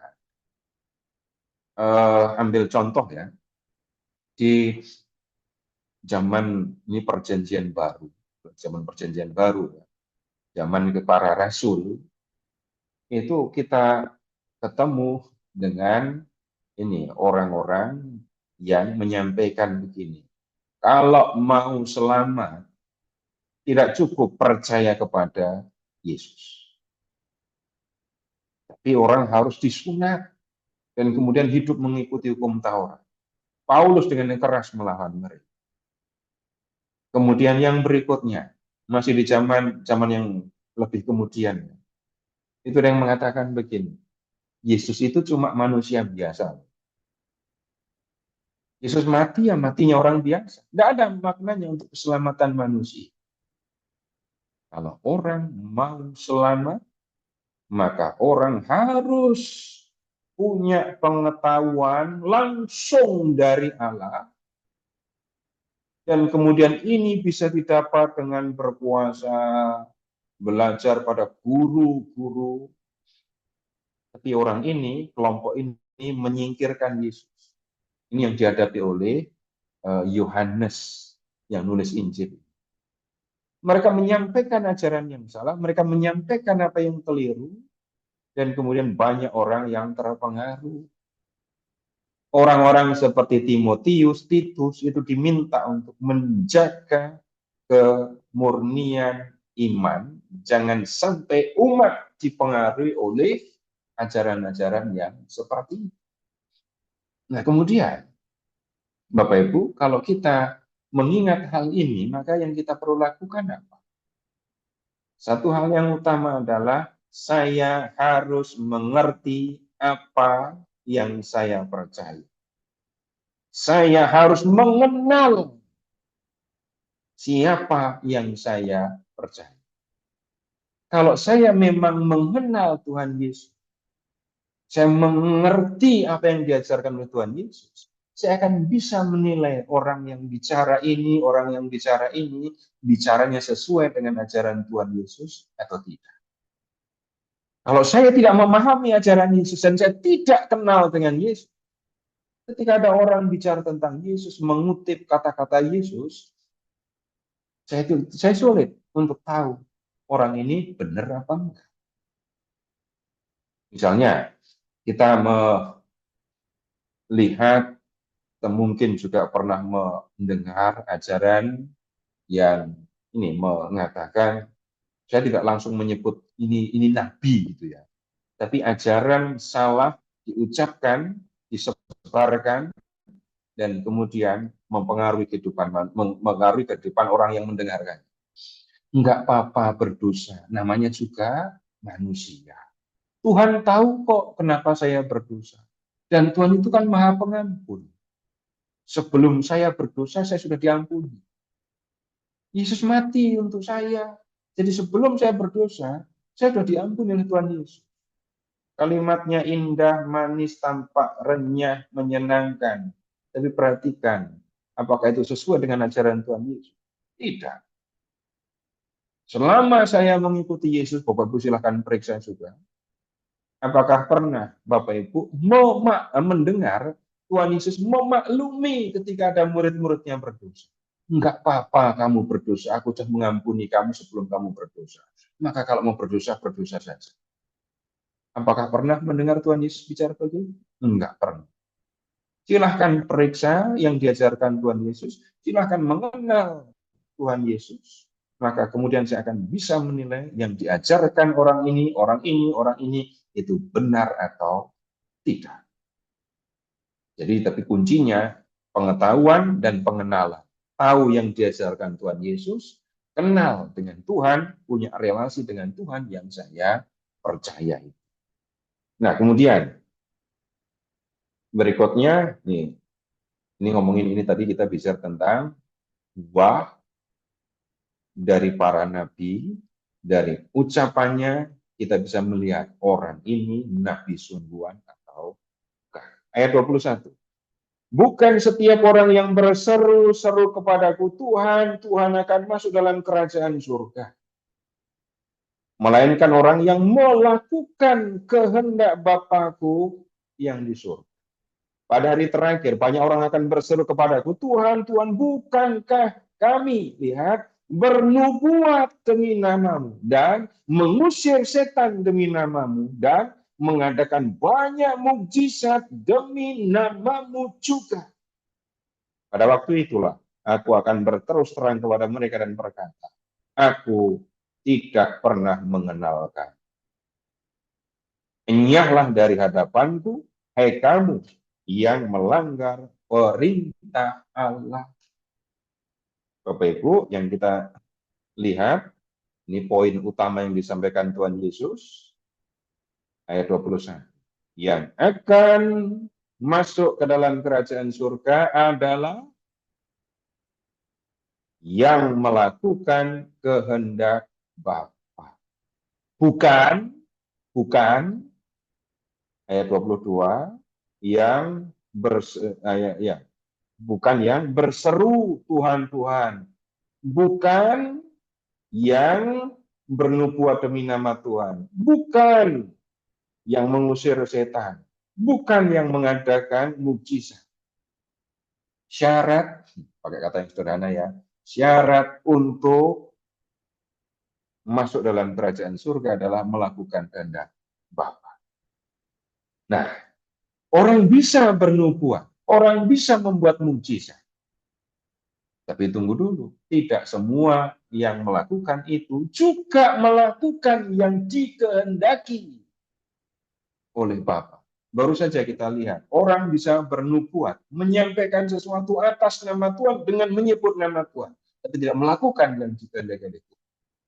Kemudian juga ada orang-orang yang membuat mukjizat. Di zaman Yesus, Bapak Ibu, bukan hanya Yesus yang membuat mukjizat. Ada orang-orang lain yang membuat mukjizat. Silahkan mengingat tuduhan terhadap Yesus. Yesus dituduh mengusir setan dengan kuasa penghulu setan, dengan bantuan penghulu setan. Itu artinya ada kasus orang mengusir setan dengan minta bantuan setan atasan. Kemudian ada lagi orang yang mengusir setan dengan menyebut nama Yesus. Tunggu dulu. Di dalam praktek yang dilakukan oleh orang Yahudi, ada nama-nama yang disegani oleh para setan. Misalnya ya, Salomo, itu salah satu orang yang disegani oleh para setan.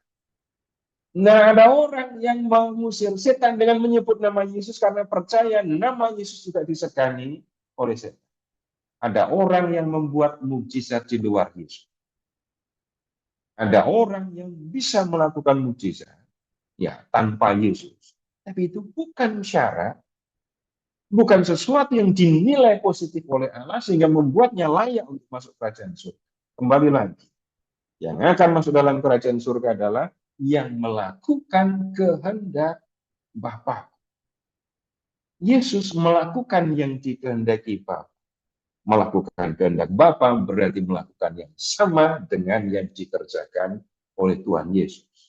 Dan kita berharap, kita berjuang, berusaha, Bapak Ibu saudara semua, untuk mengenal Yesus, mengerti kehendak Bapa, dan melakukan yang dikehendaki Bapa. Dan kita tidak perlu merasa kecil hati, karena kasih Allah dicurahkan oleh Roh Kudus yang telah dikaruniakan kepada kita. Itu surat Paulus kepada jemaat di Roma, bab 5 ayat 5. Tuhan bukan hanya memberi perintah untuk melakukan kehendak Bapa. Tuhan memberikan kepada kita Roh Kudus yang membuat kita sanggup melakukan yang dikehendaki oleh Bapa. Terima kasih. Selamat malam. Mari kita berdoa dalam nama Bapa dan Putra dan Roh Kudus. Kami bersyukur kepadamu Bapa, karena Engkau telah mengasihi kami, yang mengaruniakan keselamatan kepada kami melalui Yesus Kristus Putra. Bapa, tolonglah kami. Bantulah kami agar memahami firman. Bantulah kami agar membina relasi dengan semakin mengenal. Dan kami mohon kepadamu Bapa, bersihkanlah pikiran kami, dan sucikanlah hati kami. Tolonglah kami untuk berpikir benar, berbicara benar, dan bertindak benar seperti yang Kau kehendaki. Kami percaya Bapa, Engkau tidak akan membiarkan kami berjuang melakukan kehendak-Mu sendiri. Kami percaya Engkau menolong kami, beri kami kekuatan kepada kami untuk melakukan apa yang Kau kehendaki, memberikan kepada kami kebijaksanaan, sehingga kami dapat membedakan mana yang benar, mana yang sesuai dengan kehendak. Dan Engkau pun memberikan kepada kami keberanian untuk memilih melakukan apa yang sesuai dengan kehendak. Bunda Maria, doakanlah kami agar kami berlaku seperti Engkau, hamba Allah yang mendengarkan firman Allah dan melakukan. Kemuliaan kepada Allah, Bapa dan Putra dan Roh Kudus, seperti pada permulaan, sekarang, selalu, dan sepanjang segala abad. Amin. Dalam nama Bapa dan Putra dan Roh Kudus. Amin.